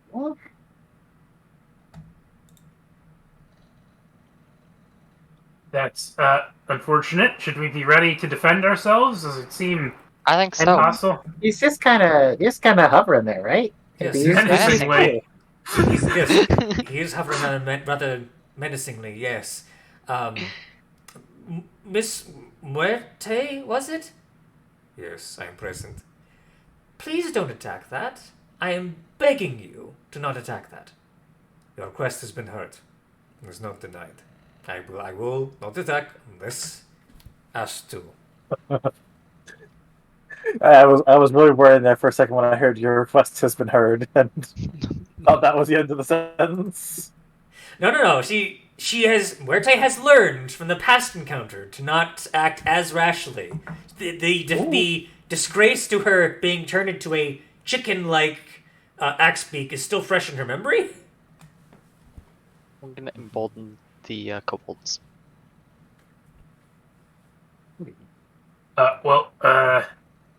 Considering we've seen things in both Draconic, I'm going to assume that maybe it would understand Draconic. I'm just gonna start moving rubble here slowly. Why, hello there! Oh, great and mighty Master of the city. It hovers there, menacingly. Unresponsive. You do watch as the kind of like the eye sockets give like a slight glow to them as you speak. It's just another fine day of, working towards arcane secrets and vast knowledge.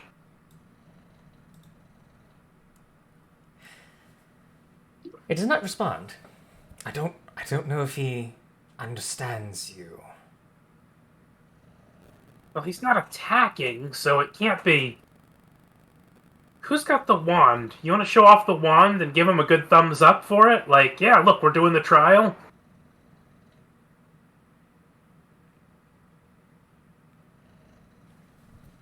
It's, Is it Skinak or? there's a few of us. I believe I have one. Lynn kind of like raises up one. Here, I'll hold up a wand. I'm just gonna keep moving stuff like I'm subservient to these people. Make myself look as unassuming and weak as possible. See, we're making good progress on the Octad. Good instincts, Meepo. There you go, Kobolds. It's ingrained in my body. Yep. So, we've just gotta find this one. The tower is not in great shape, but we'll get that information and do the trials. Yeah, watch it. Everyone make an insight check for me if you don't mind. And you have Boiling Bond, so don't forget that. Wing. Insight is one of the ones that I have advantage on.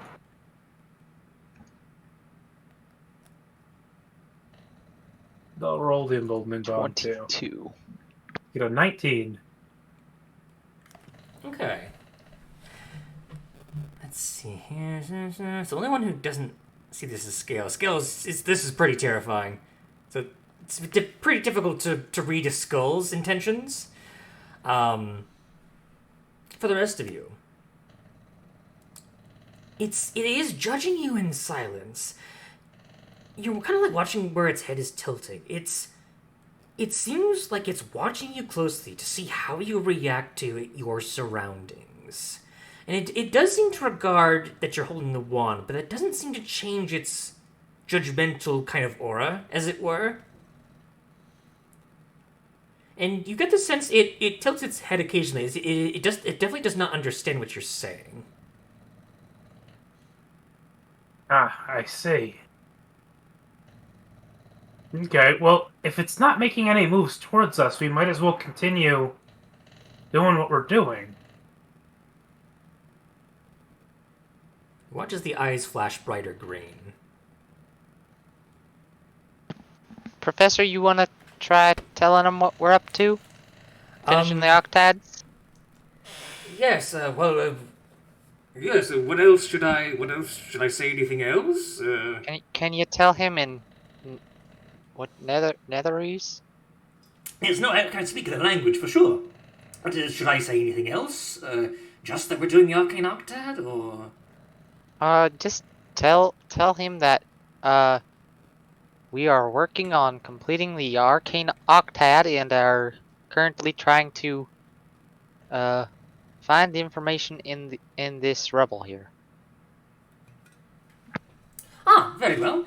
I will try and translate that to the best of my ability.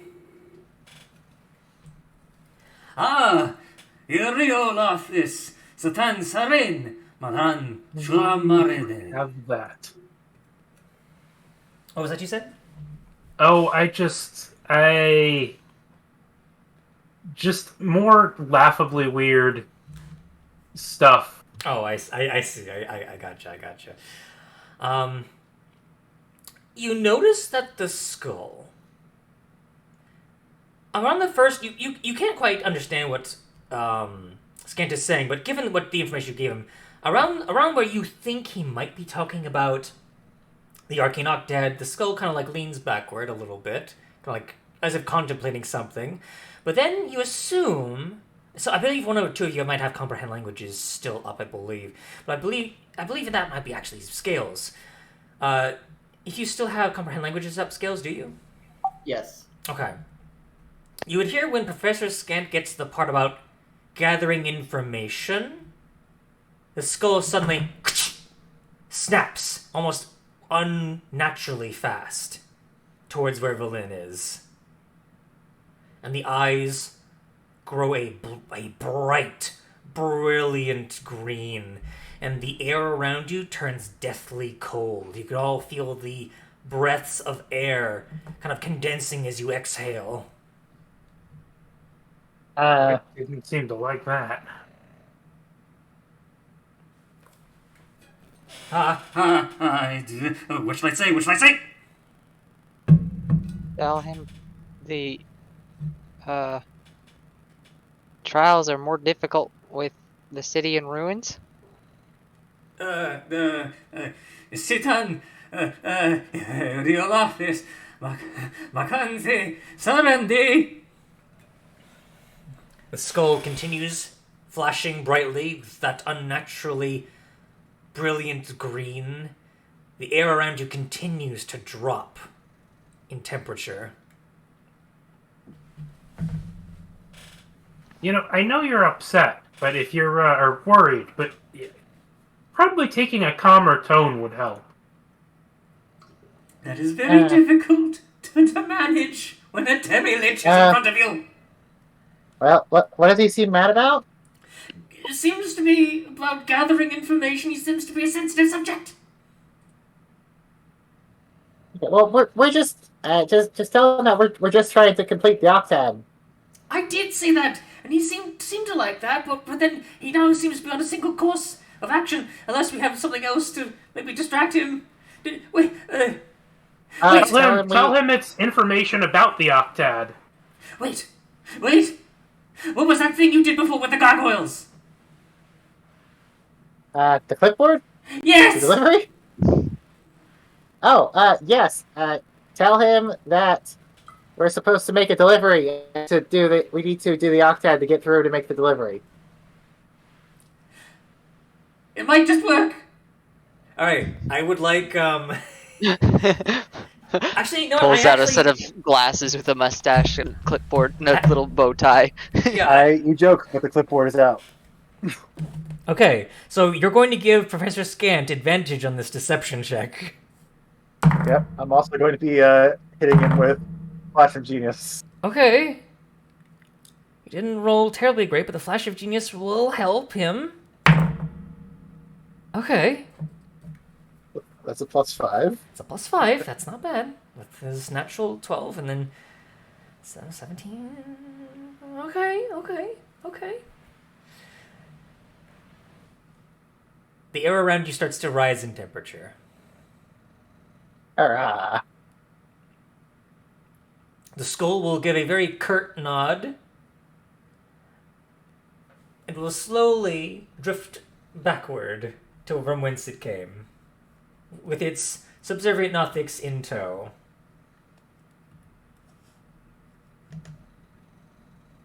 The squad. I honestly think we probably could have just taken it. Maybe. The biggest I problem don't is these guys in the back. Yeah. Well, I don't know that they would have been against us. Yeah, I don't know. That's why I was worried. You see Villain is sweating bullets as she is holding Professor Scant. I did not like being in the center of that. That was, Professor Scant, how are you holding up? I've seen better days. If Thought that was very brave. If I had a corporeal form, I would be about to pass out. Oh. Oh. Just think, though, even if what you experienced was terrifying, it was a chance to get up close and personal with the person who's kind of behind this whole city. You know, Surely that's got to be illuminating.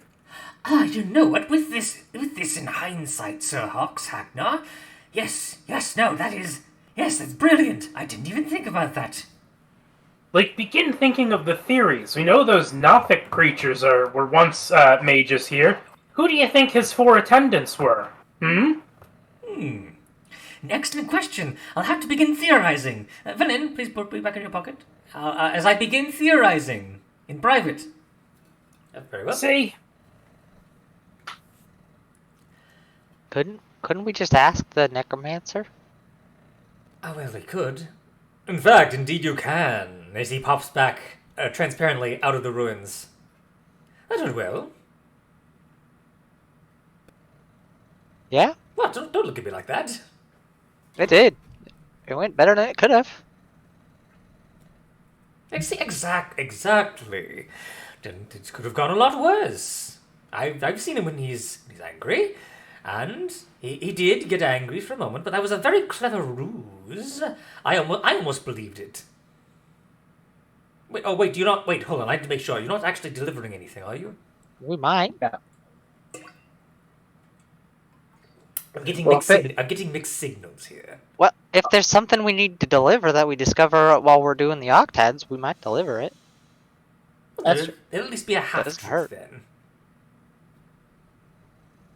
We're delivering you to the afterlife. Ah, I see where you're going with that, and because because I happen to be very well versed in necromancy, there's a very clever pun. And I appreciate that. Well, it's not really a pun, more of a play of words. more of a play on words, but it's still appreciated regardless.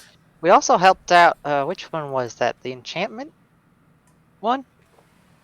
Looks like she fell prey to one of her enchantments. Oh yes, young Ivera. How's she holding up? She's dead. Not And she entirely had her- unexpected. She had her memories taken, and she was basically being kept alive by whatever was taking her memories. Oh, so it was at least partially successful. Interesting. Did you still have the crown on you by chance? we had to blow it up to get one of our friends' memories back. Unfortunate. But at the very least, it does me good that at least it was partially successful. Not entirely. Memory loss is expected, but not a totally unforeseen side effect. But we all knew the risks. What was it supposed to do? Well, it was supposed to preserve memory in case, a catastrophic event occurred, but in this case it preserved her along with it, and, well, So it didn't. So the problem was that you couldn't get memories back out of it. yes, unfortunate. It was meant to be a living sort of codex of memories. That's, oh well. Well, it went after me the moment I took it off her head, so, Yes, Yeah, it was also kind of like aggressive. Yeah, it was. part of the enchantment must have gone awry in the creation process, or perhaps during the crash whenever... Oh yes, that's right, the spindle. Yes, it was when the spindle... Oh, I remember now. We were trying to get a reaction out of it. You don't perhaps know of the spindle, do you? I've got a little bit of her memories about the spindle. Yes, we had retrieved it from an undersea giant ruin, a remnant of the lost giant kingdoms of Astoria, back in the giants' heydays. But when we brought it back with us, we thought we could perhaps use it in an attempt to use it in combat against the Faerun. But unfortunately, it was not to be. As we experimented with our magic, it created a sort of feedback loop with the weave. All magic in at least a few mile radius became inert, and so the city tumbled to the ground. At least that's what we determined as the city plummeted to our demise. So we quickly had to develop a sort of counter-strategy, which, as you can see, gesturing around, did not work in the slightest. Yeah. Seems like even if it didn't turn out the magic, it, was well on its way to shaking the whole city apart. Yes, indeed. Oh well. Nothing good lasts forever, I suppose. And our city had a good run. We had all sorts of fun things here, Like that. We went by the Bazaar of the Bazaar. Oh, is it ruined? Is it totally in shambles? The headless, iron golem got loose in there. So that's where he went off to. Yes, I believe that was, Meanwhile, we're moving rubble. Yeah. Well, yeah. In the meantime, yeah, you do have like only like a couple kind of stonemasons tools to kind of work with, so it does slow the process. But because you actually have a tool you can work with now, it does help a little bit. The problem is, let me see. To see, 1, 2, 3, 4, 5, and then divided by. It does seem to be taking a long time to move some of this rubble out, though. Like you're kind of like, it's like you're just getting kind of started, and it's not. You're showing progress. The problem is it's taking time. Like no checks need to be made during this. It's just taking time because of how much rubble there actually is. Hox's size does factor into this a little bit, but if the rest of you are trying to contribute, it does take some time with the limited tools at your disposal. So another hour will pass. Next time we see the Demilich, we need to tell him that Avarice is after his secrets. Oh, that's a good one. I agree with that. That is also a good secret. Cause it's true, right? It is true, in fact. We need a good description of her so he knows what to look for. So The tiefling? Tiefling accompanied by gargoyles. Yeah. And perhaps followed by some schmucks wearing secret culty robes, perhaps. Yeah, I think he'd be able to tell a cult when he saw one. He seemed intelligent. But I mean, to be fair, if he fell for deception about delivery, I mean, who knows if his memory is still intact in there. I also don't really feel that like the occult is really out of the mainstay of the inhabitants of the Healed City. It might just seem like another person to him. That's true. Okay. Anyway, another place we went to was that stadium. We played a game of, what was it, chain lightning? Oh, chain lightning! I miss the days when the stadiums were bright and filled up. I miss those days. Can you describe that a little bit in detail for our friend the professor? Oh, what? Chain lightning? Well, yeah, or the stadium and the culture behind it. From what I remember, I think it was created by accident, actually. I believe that at the time we were experimenting with the different properties of metals and lightning magic. And one of our, actually I think this is funny, I believe the High Necromancer at the time, before I was around, I believe... You weren't his first pupil? Well, no, I was his first pupil, but this was before. A bit before, right when the city was getting started, before a real artist took on the reins as head lich of the city. Oh, right. Okay. Way back when. I believe at the time, we were experimenting, like, it was lightning magic with... I believe we were working with flesh golems at the time.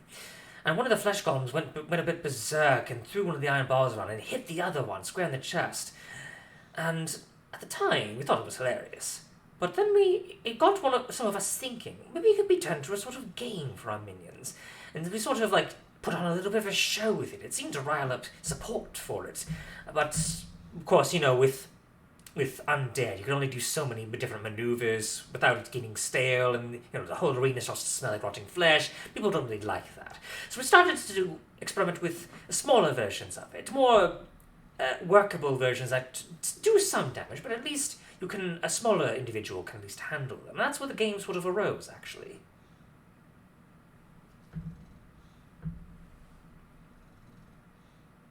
Quite interesting if I do say so myself. But, yes, but no, I was about to say, we had so many other fun things in the city. Did you know that we had a fun little thing? You could create your own pet. A little chimeric pet. There were the baboons with spines, foxes that could turn invisible. There was a different array, like there was a little machine that you just pull down a lever, and with a few drops of your blood, you could make a little pet. It did use a little bit of your life force to do so, and I think I actually had a little bit of hand in creating that, but you could make a pet just for yourself.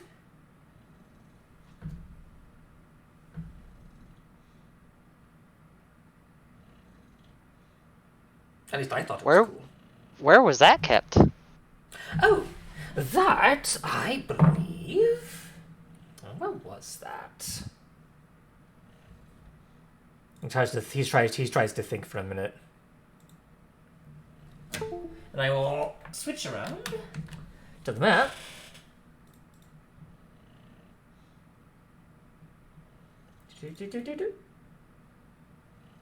Do you know anything about those big aberrant things in the museum that like stab you and put eggs in you?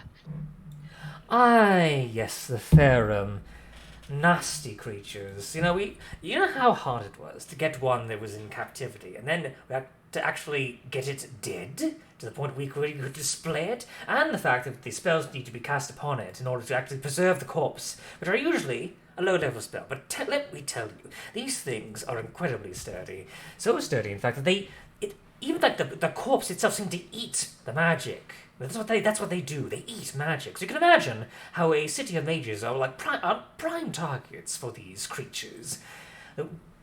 Their magic was so strong, in fact, that the very act of them eating this magic got to the point where it dissolved the life in the terrain around them. It's how the Anarok Desert came to be. Just from that. I hope you're memorizing this, Professor. Every single word. Are you recording his voice too?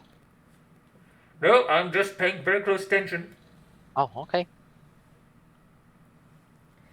Yeah, and I need to find where...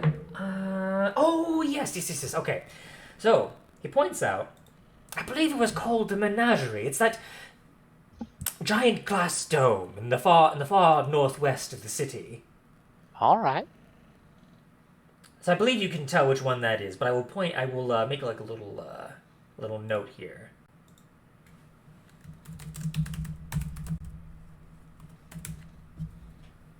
I need a better color for that. Orange would set it out. Yeah.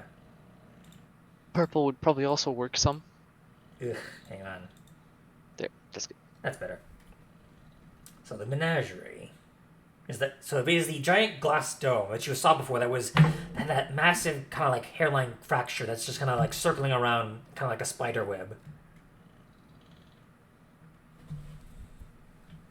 What was the divination wizard working on just before you did the thing with the spindle? I believe it's interesting. I believe at the time they were trying to figure out what the spindle was capable of, but the spindle seemed to ward off lower level magic. It wouldn't affect it. Like a simple identify spell gave us nothing, even if cast at a high level. It simply evaded all manner of scrying, all manner of anything to determine what its origins and purpose may have been. It was a practical enigma. So when we tried a more higher level approach, that's when everything went wrong. Good to know. Let's not try a higher level approach, guys. I'm assuming something like legend lore?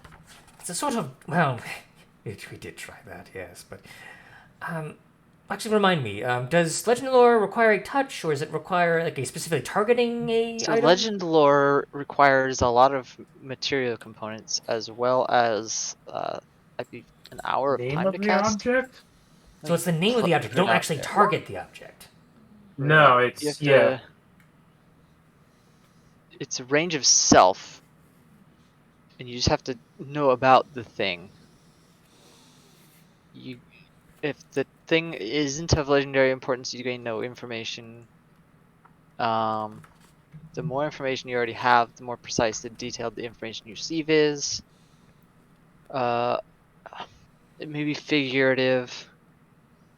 So, if it's like the gods interfering with the divination, they might just say, "Don't even ask." Who knows? I believe we had some who had such arcane knowledge with them, and I believe the answers that it gave were cryptic in response. The specifics of the phrase, I believe, were all who try and recreate the power of the lost realm of Astoria will only bring you to ruin. Which, of course, naturally, we wanted to see if that was actually the case, and lo and behold, well, gesturing. He kind of gestures. So now we have two civilizations that have been brought to ruin by this thing. I don't think we need a third try, do we? Well, you know what they say? Third time's charm. No, I'd rather we didn't. let us not interact with this scary device. Indeed. I don't want to be responsible for the fall of civilization. Exactly. No, do you want to, gotta think for a second. Yes, you definitely don't want to do that. Looks over at him. Sorry. Touchy subject. You could say that. Roll an insight check, Meepo. Insight. How's the digging going along? Digging's going fine. Pretty fine. 15 probably. It's probably been more than 10 minutes since the lich was by. Yep. Digging progresses, although it's at this point it's now been about 2 hours with nothing, thankfully, approaching you during this time. But there is still a lot more tower to dig up. It is a slow, arduous process. Because of the lack of proper tools at your disposal, even with Hox's help, it's going. There is progress being made. It's just taking longer than you'd like. So for the sake of this, though, I'm going to roll a couple more things. Okay. A few more hours pass.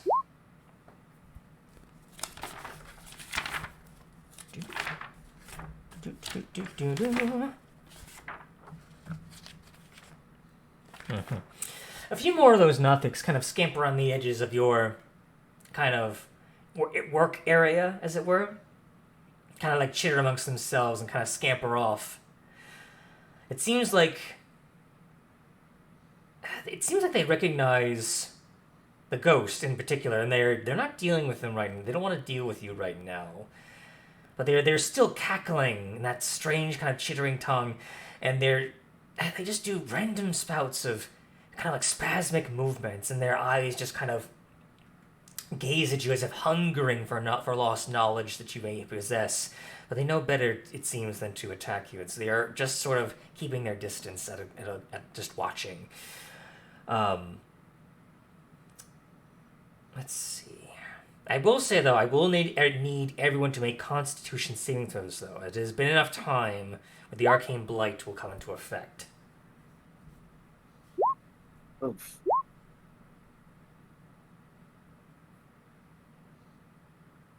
Just because I rolled it that way, I will say I'll use my Indomitable, which refreshed for the short rest. Okay, fair enough. I'm going to what is oh god, do we know the save for that? We don't know the exact save, unfortunately. Okay, I'm gonna flash a genius myself. Yourself? Okay. Because it's got the best odds of actually succeeding. Okay. I'm removing the curse from me and from That Scales. reminds me, I need to do so for both Villain as well as Muerte. Okay. This place just hurts. Okay, Muerte going strong. I'm going to also remove the curse from Villain. Right. That just leaves Scales. I've used it for myself, Scales, and Villain already. Oh, you have? Oh, So sorry, I there's didn't hear you using this because I thought I just heard you using this. Okay, so Right. that's I said myself and Scales when I first said it. okay. Sorry. I must have misheard that, or I must have cut off from my end. Yeah, either way. Either way, all of you I used 3 spell slots. use 3 spell slots. Enough time has passed, however, that eventually, finally, the remnants of the rubble begin to part, and you see a still quite solid description of the inscription that the ghost had given you before. 7th, trace a circle of the ashes of the dead, and the body of the High Necromancer Catavix on the ground, underneath the rubble, completely in shambles. But the only thing still intact that you can see is that necklace of fireballs around his neck. I'll just be adding that to the inventory. Yep. Yep. It's just it's held along his neck by a very thin golden chain, and each individual kind of like bead is just a vibrant, brilliant red it has a slight orangish red glow to them. Okay, necklace of fireball. My precious. My precious, my precious. As you try and look at his body, it seems that he was correct, and the spell book, unfortunately, is no longer usable. However, he will keep true to his word, and he will teach Villain. He will teach Villain a spell that is of a spell that she can cast. So I'll need to decide what that is. You know what? I know exactly what he would give her. All right, I'll keep that a secret for now. I don't understand any of what he's talking about. How many beads are on the necklace? Good question. Let me see. It didn't say in the book. Let me see. If it regains any ever, then It's 1d6 plus 3 beads, so let's see here. It has 9 beads. Full. Yep, that's full up. And you can hurl multiple beads or even the whole necklace as one action. And when you do so, you increase the level of the fireball for like 1 for each bead beyond the first that you throw. Ooh, I you feel know what I like the can do most with that? efficient way of doing that is to use them all individually. Probably, yeah. But there's the fun thing of casting catapult. on it. Okay, Uh-huh. I unfortunately I wouldn't have it that particular thing as that because it is a magical item that you kind of have to activate to do Fair so. enough. I wouldn't. I unfortunately I would have to ruin the fun here. You wouldn't be able to catapult the necklace of fireballs with that. I'm sorry. So what's Fireball? Is it a 3rd level spell? It's a 3rd level spell, yeah. So if you need an extra bead to level it up the casting, then you need 7 beads to cast it at 9th level. So you throw 2 individually, and the rest you as a group need to cast Fireball at 9th level. Well, the thing is that, like, you know, And do that if at you the, throw them individually, each of them does 8d6, and if you throw them as a 9th level spell, then you do then you do 16d6 plus like 12d6. that's a good Yeah, point. you end up doing like half as much damage. Yeah. So for reference, you can throw them up to 60 feet away, and the save DC is 15. Okay. So that would be like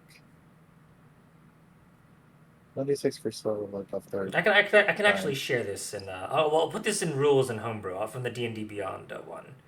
Okay, That now is I'm effectively- adding this to my mental picture of Skanuk in retirement, of Skanuk wearing that smoking jacket and like fuzzy slippers in the hookah, sitting in like a fancy room with like a fireplace in the background and a bunch of tools displayed everywhere, and he's got on the necklace of fireballs just glowing, and his glasses are glowing from the necklace. Yep. It's a fun image, a very fun image. It's only The getting reminder better. of anyone who wants to mess with him that they probably should not. We actually don't.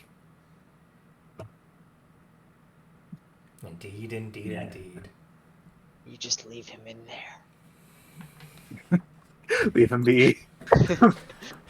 You will watch as the ghost of Kavix will kind of like slowly drift towards his corpse. It's a very funny thing, you know, seeing one's dead body. I would almost say it's transcendent. I see slowly rises in the air. I can feel myself being lifted to a different plane of existence. Farewell, and try not to die. You know, Peace of Aldath with you. I was gonna Peace. say you really knocked me dead with that one. Ha ha! That was a good one. And he vanishes Just into. like puns. He vanishes into nothing as his soul moves on into the 1, afterlife. 2, 3, 4. With that, though, you gather What is there that? is nothing 6 else. out of 7 undead spirits we've talked with that we've put to rest. Pretty good at that. Right, we missed one of them, but we still have a chance if we can find him. He's somewhere out there.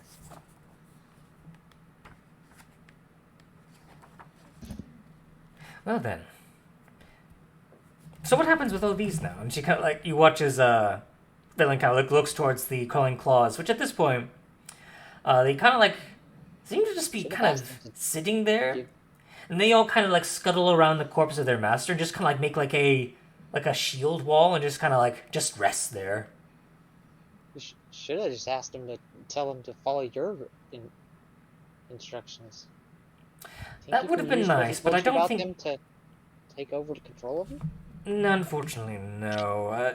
I don't think he either thought that far ahead or probably didn't want to. Well, These since we've things have already- been Oh, go ahead.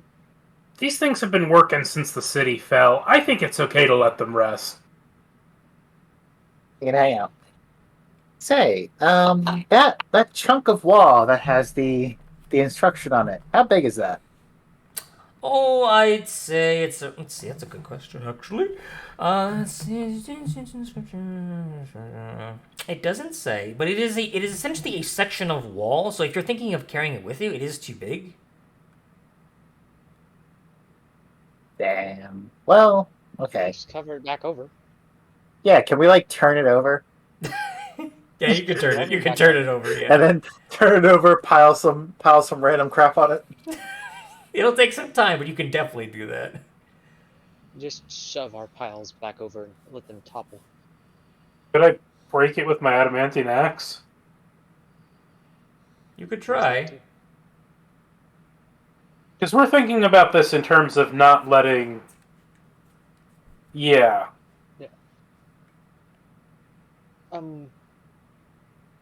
So here's a question for you. We have suffered the curse, Mm-hmm. which means it's been a long time. Is it time for a long rest? Just about, yeah. Could we perhaps take a long rest in the city and not have to worry about the curse for a while? Or would we still have to worry about the curse if we take the long rest?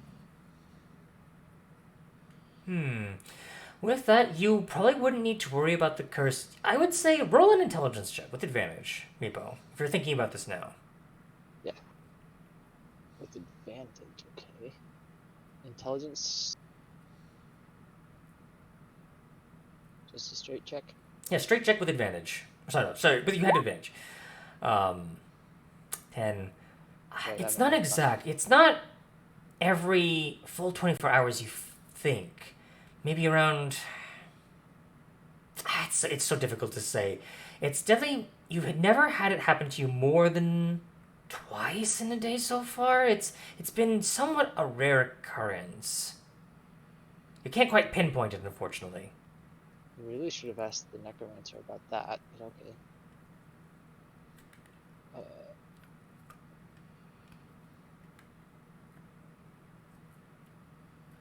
I say we chance a long rest here. Being on our guard for certain. Well, Scales and Valinda, you have your hut spells? I do, yes. Maybe we should set them up. I could certainly try. I won't exactly fit under one of those anymore. Oh no. Oh, that's right. You'll.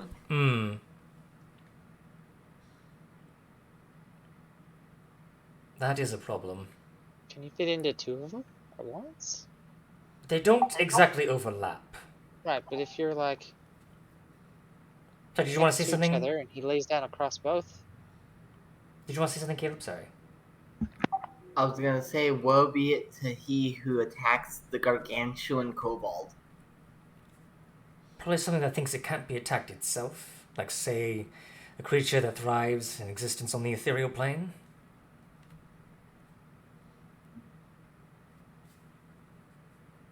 Hmm.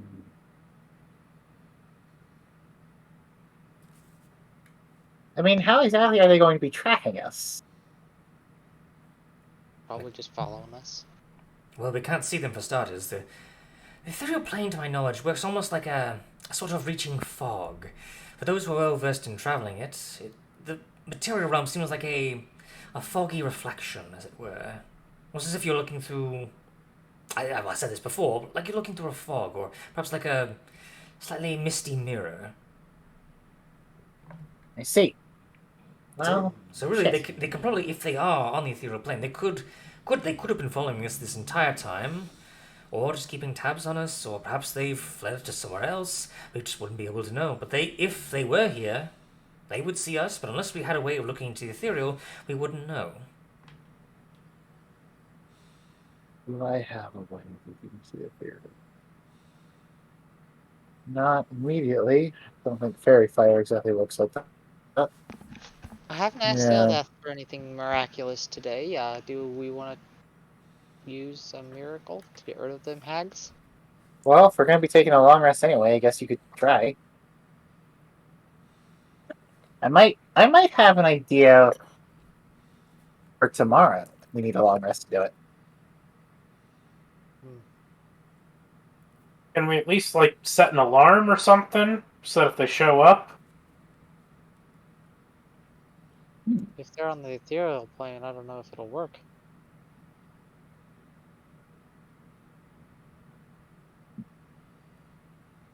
To my knowledge, I believe the creature does need to be on the same relative plane as the alarm spell for it to work. Now that I'm thinking about it, I'm not sure if the tiny hut would protect us fully either. We could just take shifts. Yeah, in that case, I guess we just gotta take shifts. I will cast alarm as a ritual just in case it does work, but probably the best we Right. got. Well, if we're gonna do that, then I don't think I'll use the miracle on that. Maybe I'll try to get the dryad back. I will certainly. Well, in the meantime, I will definitely try and cast the spell on my own. She will, in the process, begin casting ritually Liam's tiny hut. So you can go ahead and have some time to prepare for the night, or well, for the rest that will come ahead. I'm going to ask Eldath to move the dryad to the every melt. Okay, roll that D100 of Ultimate Destiny. No, The I did not exact roll it right. opposite of what you I did needed. not roll, I did not roll it right. Oh, I just rolled one. okay, you still have a shot. I was about to say. Okay, yes.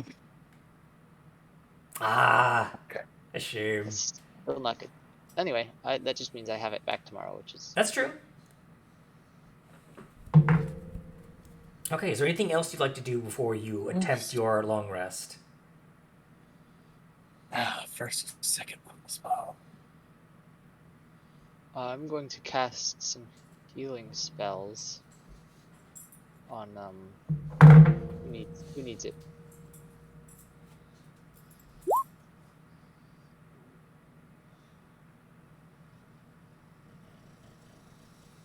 Who needs healing?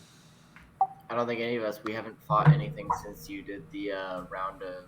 Since we did the short rest. Yeah, let me move it to the Tower of Necromancy, just so I have you guys so you can in fact heal yourselves.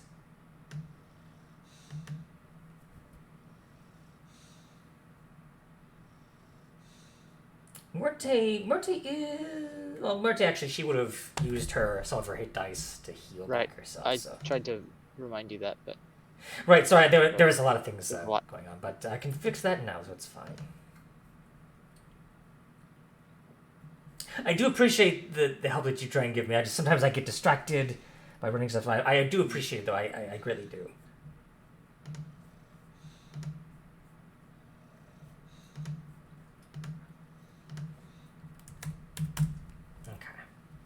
Excellent. So, let me. You said you guys are taking watches. You said. Yes. Okay. I will start. Oh, has the stream been going? Yeah, it's still going right Okay. now. Okay, cool. I must just have like some like computer issues then. Maybe. I mean, it's still good. It still Fair. says it's live for me. All right. Yeah. I'm looking at Streamlabs right now. It says it's still streaming. Yep. Um, Okay. Fair enough. Unless there was some weird hiccup that I wasn't aware of, but it is streaming. That's good. If there was a hiccup, it was probably more on my end, honestly. Okay. So let's see here. Bells for tomorrow. Let's see, what do I want?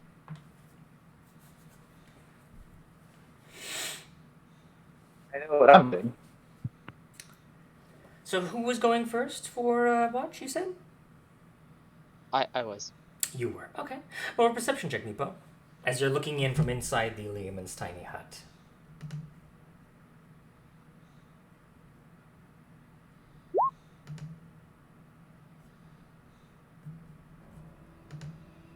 $11. Okay.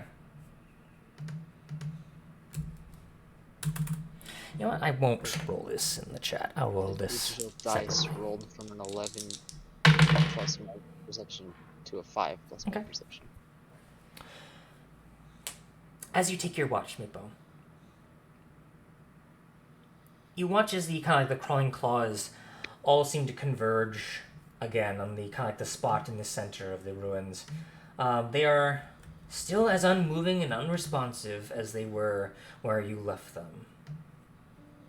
And there is occasionally occasionally like a shuffle of movement every now and again, but otherwise you hear and see nothing in the city. It is oddly quiet. But your watch continues without issue. And eventually to someone else's turn. Yes, Hox I will can go. take this. Well, Okay. oh, It Okay. doesn't. Yeah, it doesn't really matter. But okay. Huh. One perception. Oh, yeah, no, Skanak, yeah. Skanak. Okay. 23. So, as you step up to take watch, Skanak, you feel really tired. You feel as if you had a really bad dream. And it just Oh, not you again. kind of like start yawning. You kind of like look around, but thankfully though you don't see anything. Yeah. It's just as quiet as it was as Meepo described it at the end of their watch. Huh? That sounds like we're being messed with to me. Didn't mean to do that. Okay, fair enough. Understood. Does Peace Cleric get blink by any chance? No. Screw that. Okay. All right. I guess it'll be whoever's turn next. I think I'll just do mine. Yeah. As you're coming to, Hox, in your sleep, you'll have these dreadful visions. You feel as if you're terribly, terribly big, and you grow so large that you dwarf all of your friends, and you stumble and fall. And as you lift yourself back up, all of your friends are crushed by the weight of your body, all in mangled heaps. And as Skanak wakes you, you're like, huh! You feel incredibly tired.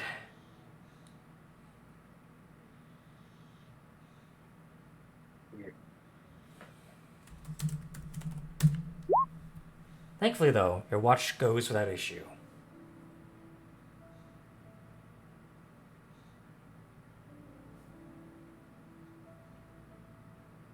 So who's next?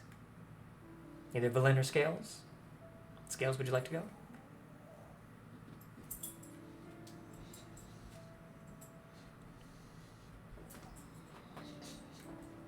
Are you there, Caleb?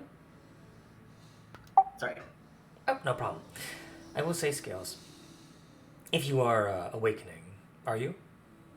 Yes. Before you do, you are racked with terrible, terrible nightmares. As you are being torn limb from limb, as your whole Yeti family has turned on you. All of them devouring, chomping, biting, slashing into you. As you scream in Yeti for them to stop, they do not. And your dreams are fraught with pain and fear. And you wake up, but you feel absolutely exhausted. You kind of look around. Go ahead and make a perception check for me.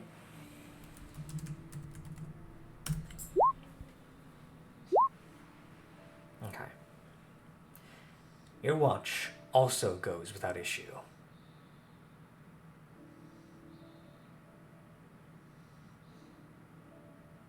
So, as your watch comes to an end, so too does the long rest. However, as all of you awaken, none of you feel rested at all. All of you gain a single point of exhaustion. Do we gain any of the benefits of a long rest? No, you do not. Okay. Also, your hit point maximum is reduced by 2.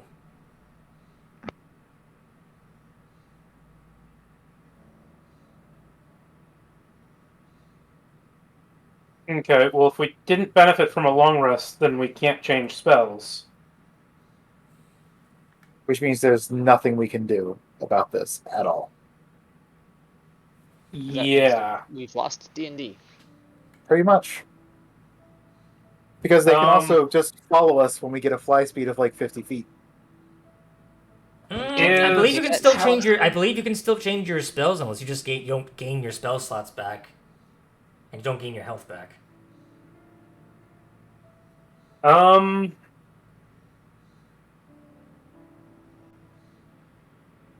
Because specifically in the period after you wake up after the long rest that you change your spells. That's specifically the wording. Okay, so I guess the question then is, do we complete a long rest and not get the benefits, or do we not complete a long rest? So you don't gain the... Okay. So Either way, we don't get the exhaustion. So the rest is completed in the sense that you took the time to take the rest. However, you don't gain... So you took the time for a long rest. However, because of that, whatever effect happened to you, you don't gain. So this is what happens. This is specifically what is happening here. You don't gain your health back. You don't gain hit dice back. You don't gain your spell slots back. But you can change your spells accordingly. Do we regain any abilities used? You do not regain abilities used. Okay.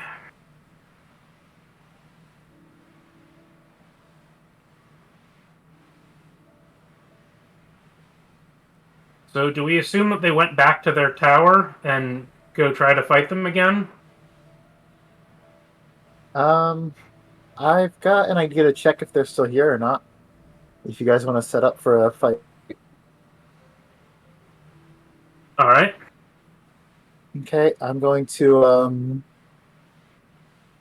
let me check my cannon thing.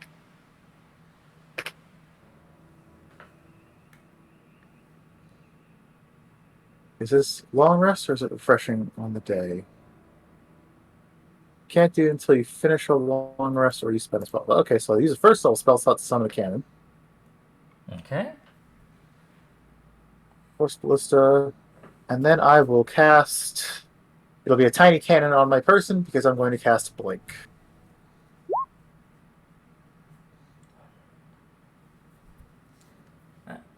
And we're just going to have to hope that that's going to come solo these because no one else can interact with them. Okay, you cast Blink. Actually, hold on. Yes, the ethereal creatures can move through the tiny hut. It is very much the case of like having creatures that can be in the ethereal plane and interact with non-ethereal things without coming back over. It does kind of It's on a different plane of break existence. combat. Scales. This is kind of break it. Okay. So blink. Now I guess I start rolling d20s then.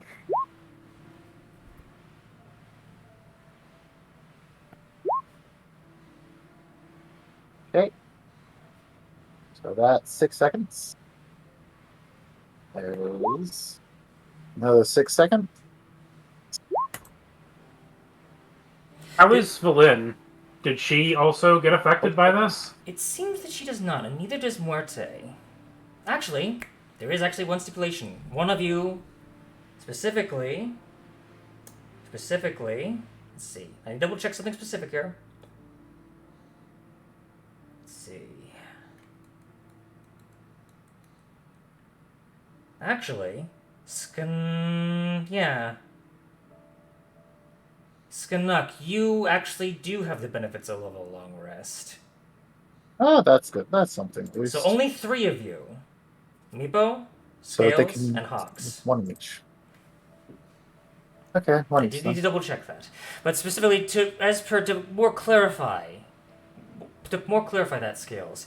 Spells like, say, Wall of Force say that they extend into the ethereal plane. Lehman's tiny hut does not. So that's to more further clarify that.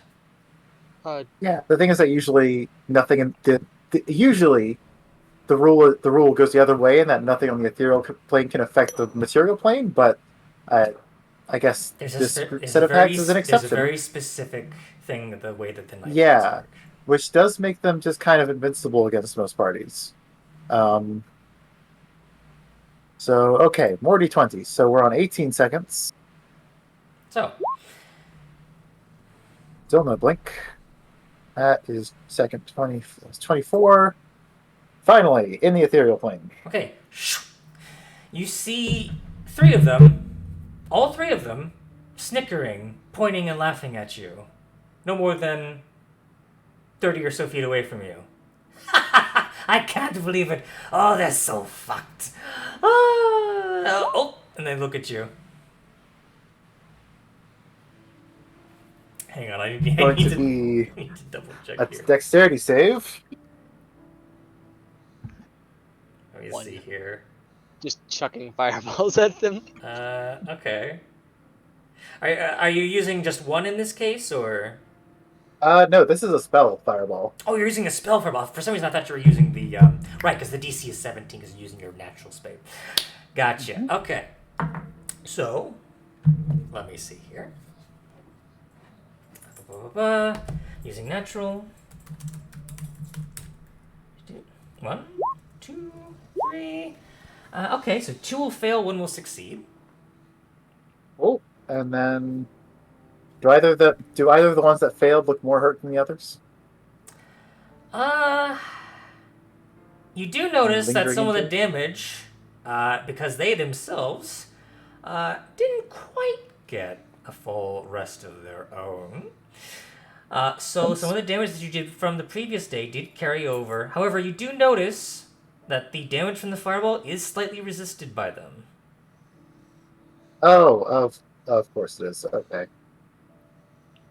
That'll be Let's see, with that though, with the one that was natural 20, okay, 18 would definitely hit the one that looks the most hurt. This was the one who was doing the whole personal of you. Specifically, this is the one that looks the most hurt. that'll be 13 force damage. Okay, 13 points of force. Unfortunately, they are still up. Yeah, I imagine they've got a fair bit of health because Quite a fair bit. Because of the fact that they resist fire as well. Also, that's that, and the fact that that specific one also made the save with the nat 20. They are still. Oh, that one. Yeah. Okay. Yes. But despite that, they are still up, and they shriek at you. We'll continue this later, unless you apologize. Fuck off. Fine. Fuck off yourself. There'll be more where that came from. We'll have a nice little chat with your Avarice friends. They seem more agreeable than you.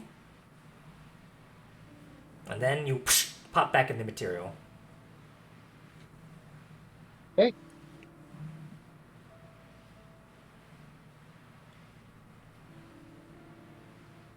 Alright, you pop back in. So, they're probably working with Avarice now. And are resistant to fire, so yeah. Interesting.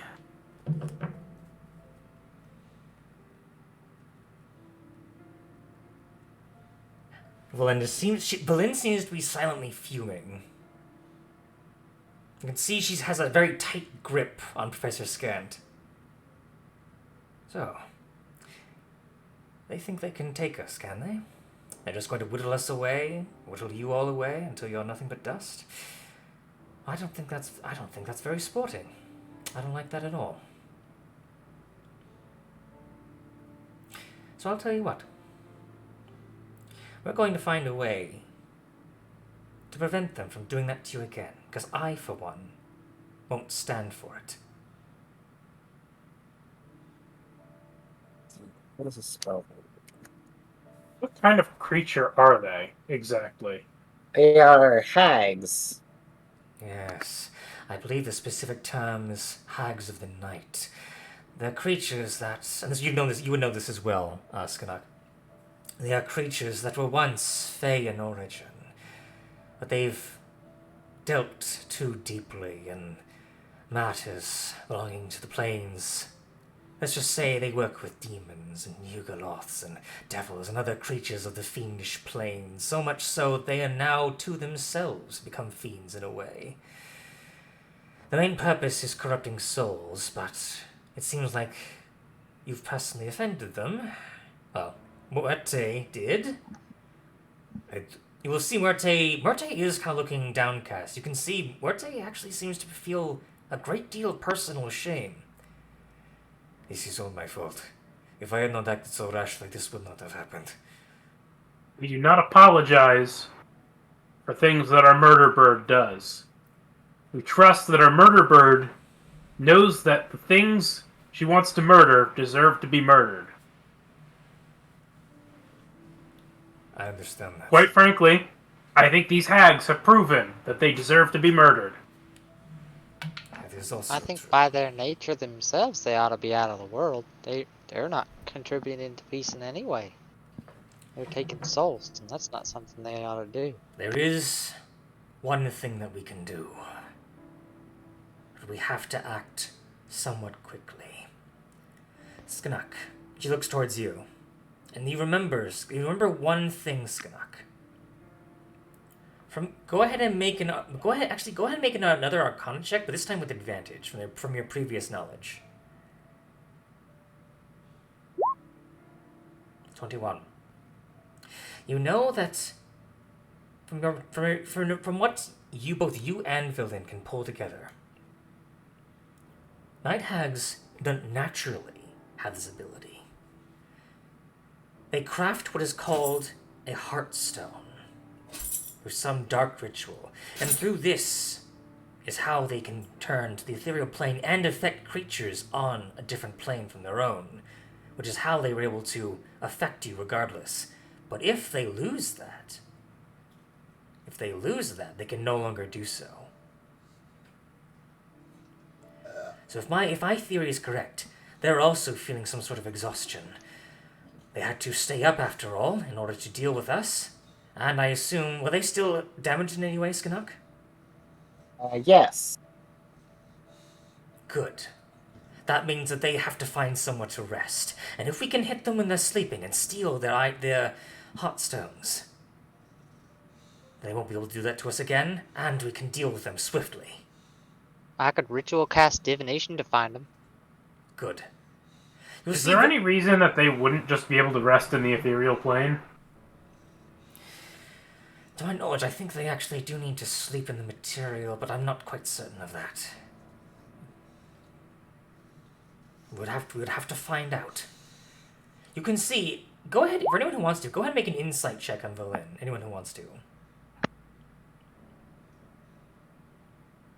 I guess this is at normal because of the advantage being canceled out. 23. Valin is a bundle of righteous indignation right now. Through the kinship that you all have forged with her. Somewhat against her, against your nature, she has become quite fond of all of you. And seeing this happen to you has caused her to be fully enraged, though she is trying not to show it. She will move hell, all the 9 hells and back again, to right this for all of you. Oh, that's sweet. And she feels your pain, she feels your indignation at this wrong being done to you. She will see it right.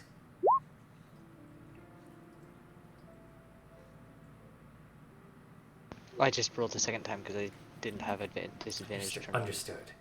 So you are casting divination. Using ritual, so it'll take 10 minutes.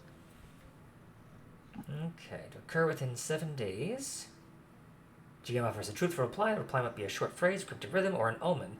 The spell doesn't take into account any possible circumstances that might change the outcome, such as the casting of additional spells or the loss of or gain of a companion. Interesting. Okay.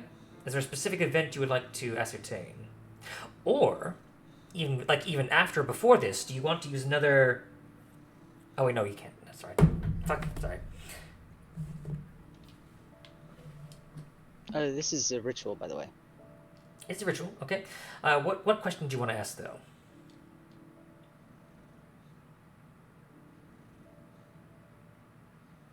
What's the fastest way we can defeat the Night Hags?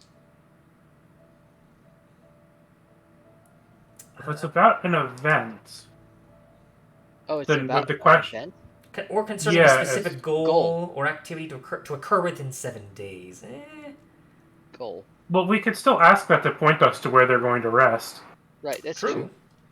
But do we just want the information as to where they are, or Or 'cause where they're I also hitting. want to kind of know what the best time to hit them is. Because I basically want to arrive right when they're like at their lowest.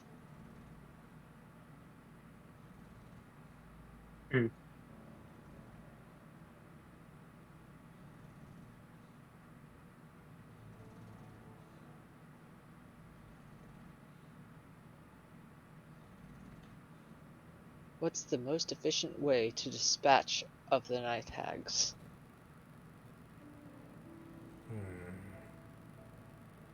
Is that a good one?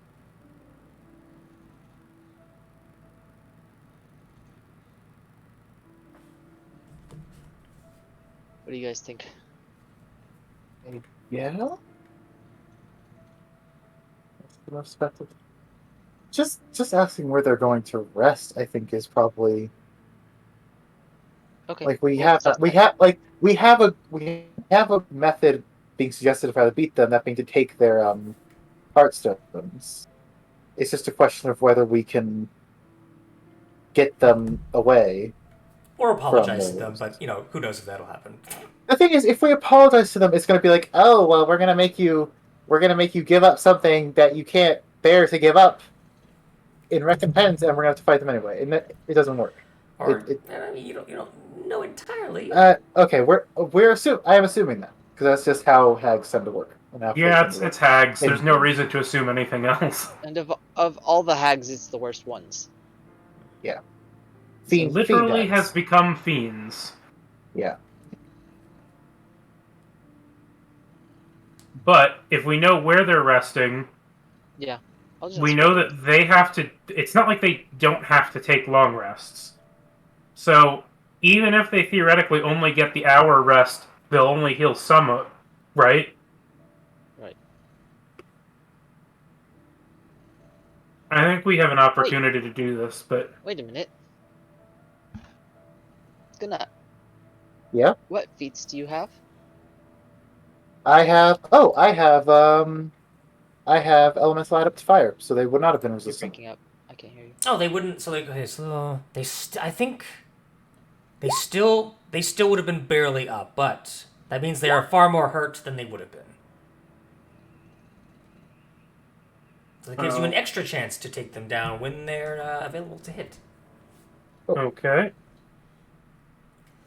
Well, that's Who just dropped out of... Meepo just dropped out of chat. He was cutting out. Yeah. Yeah. We'll wait for Meepo to return. In the meantime... spells you cast... Okay, so Meepo... Okay, so... Oh, hello again. Can you hear us? I was breaking up. You weren't breaking up. That's what was happening. Oh, no.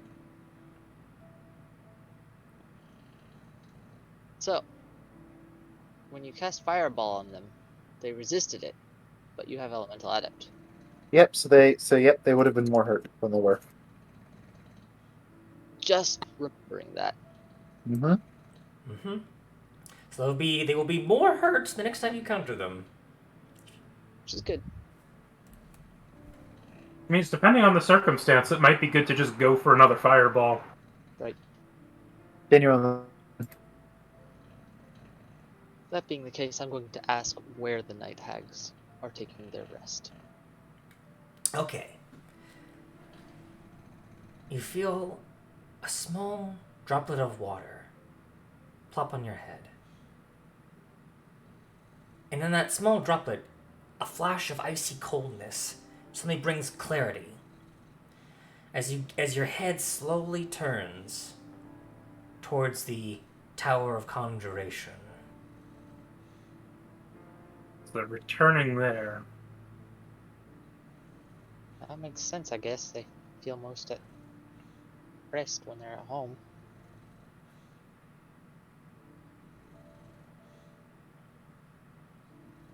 Well, we could always just try to bum rush it and do it. Let's go. I could break another tower. And bury their way out of that space. The villain looks at you. That might actually be the best course of action. Think about it, Mr. Hox Hagnar. Or perhaps you've already thought about it. We destroy the tower. If they're in the demiplane, you can't exactly... Even if you go to the ethereal, you're still trapped in the extra-dimensional space. You can't get out of there. That being said, they are magic They are beings magic. with ties to other planes. And, Right, they might be able to plane... I didn't even think about that. They might have that capability. Either way. and even if they don't, they're going to last long enough to be able to figure out how to do it eventually, probably. Most likely. Still, it's a thought to consider. But until then, let's get this settled. And Valen will stride along the rest of you, if you all decide to rush towards the tower. I Oh, think we will, right? sure, let's do it. Okay. With that, then, I will bring the session to a close. As the confrontation with the Night Hags come to its full fruition. Whew. Okay. Well, with that, I think I'm going to just go ahead and end the stream here. But not before, of course, plugging these wonderful maps that have made my Tessa Warcraft on DM's Guild. Yeah, they've all been very good. And all been very, very delightful and wonderfully made, as well as the music by both Kevin MacLeod and Travis Savoy. So, until next time, though, I hope you have a wonderful night, and I hope I see you next time. Until then, catch you later. Bye-bye. Peace! Bye.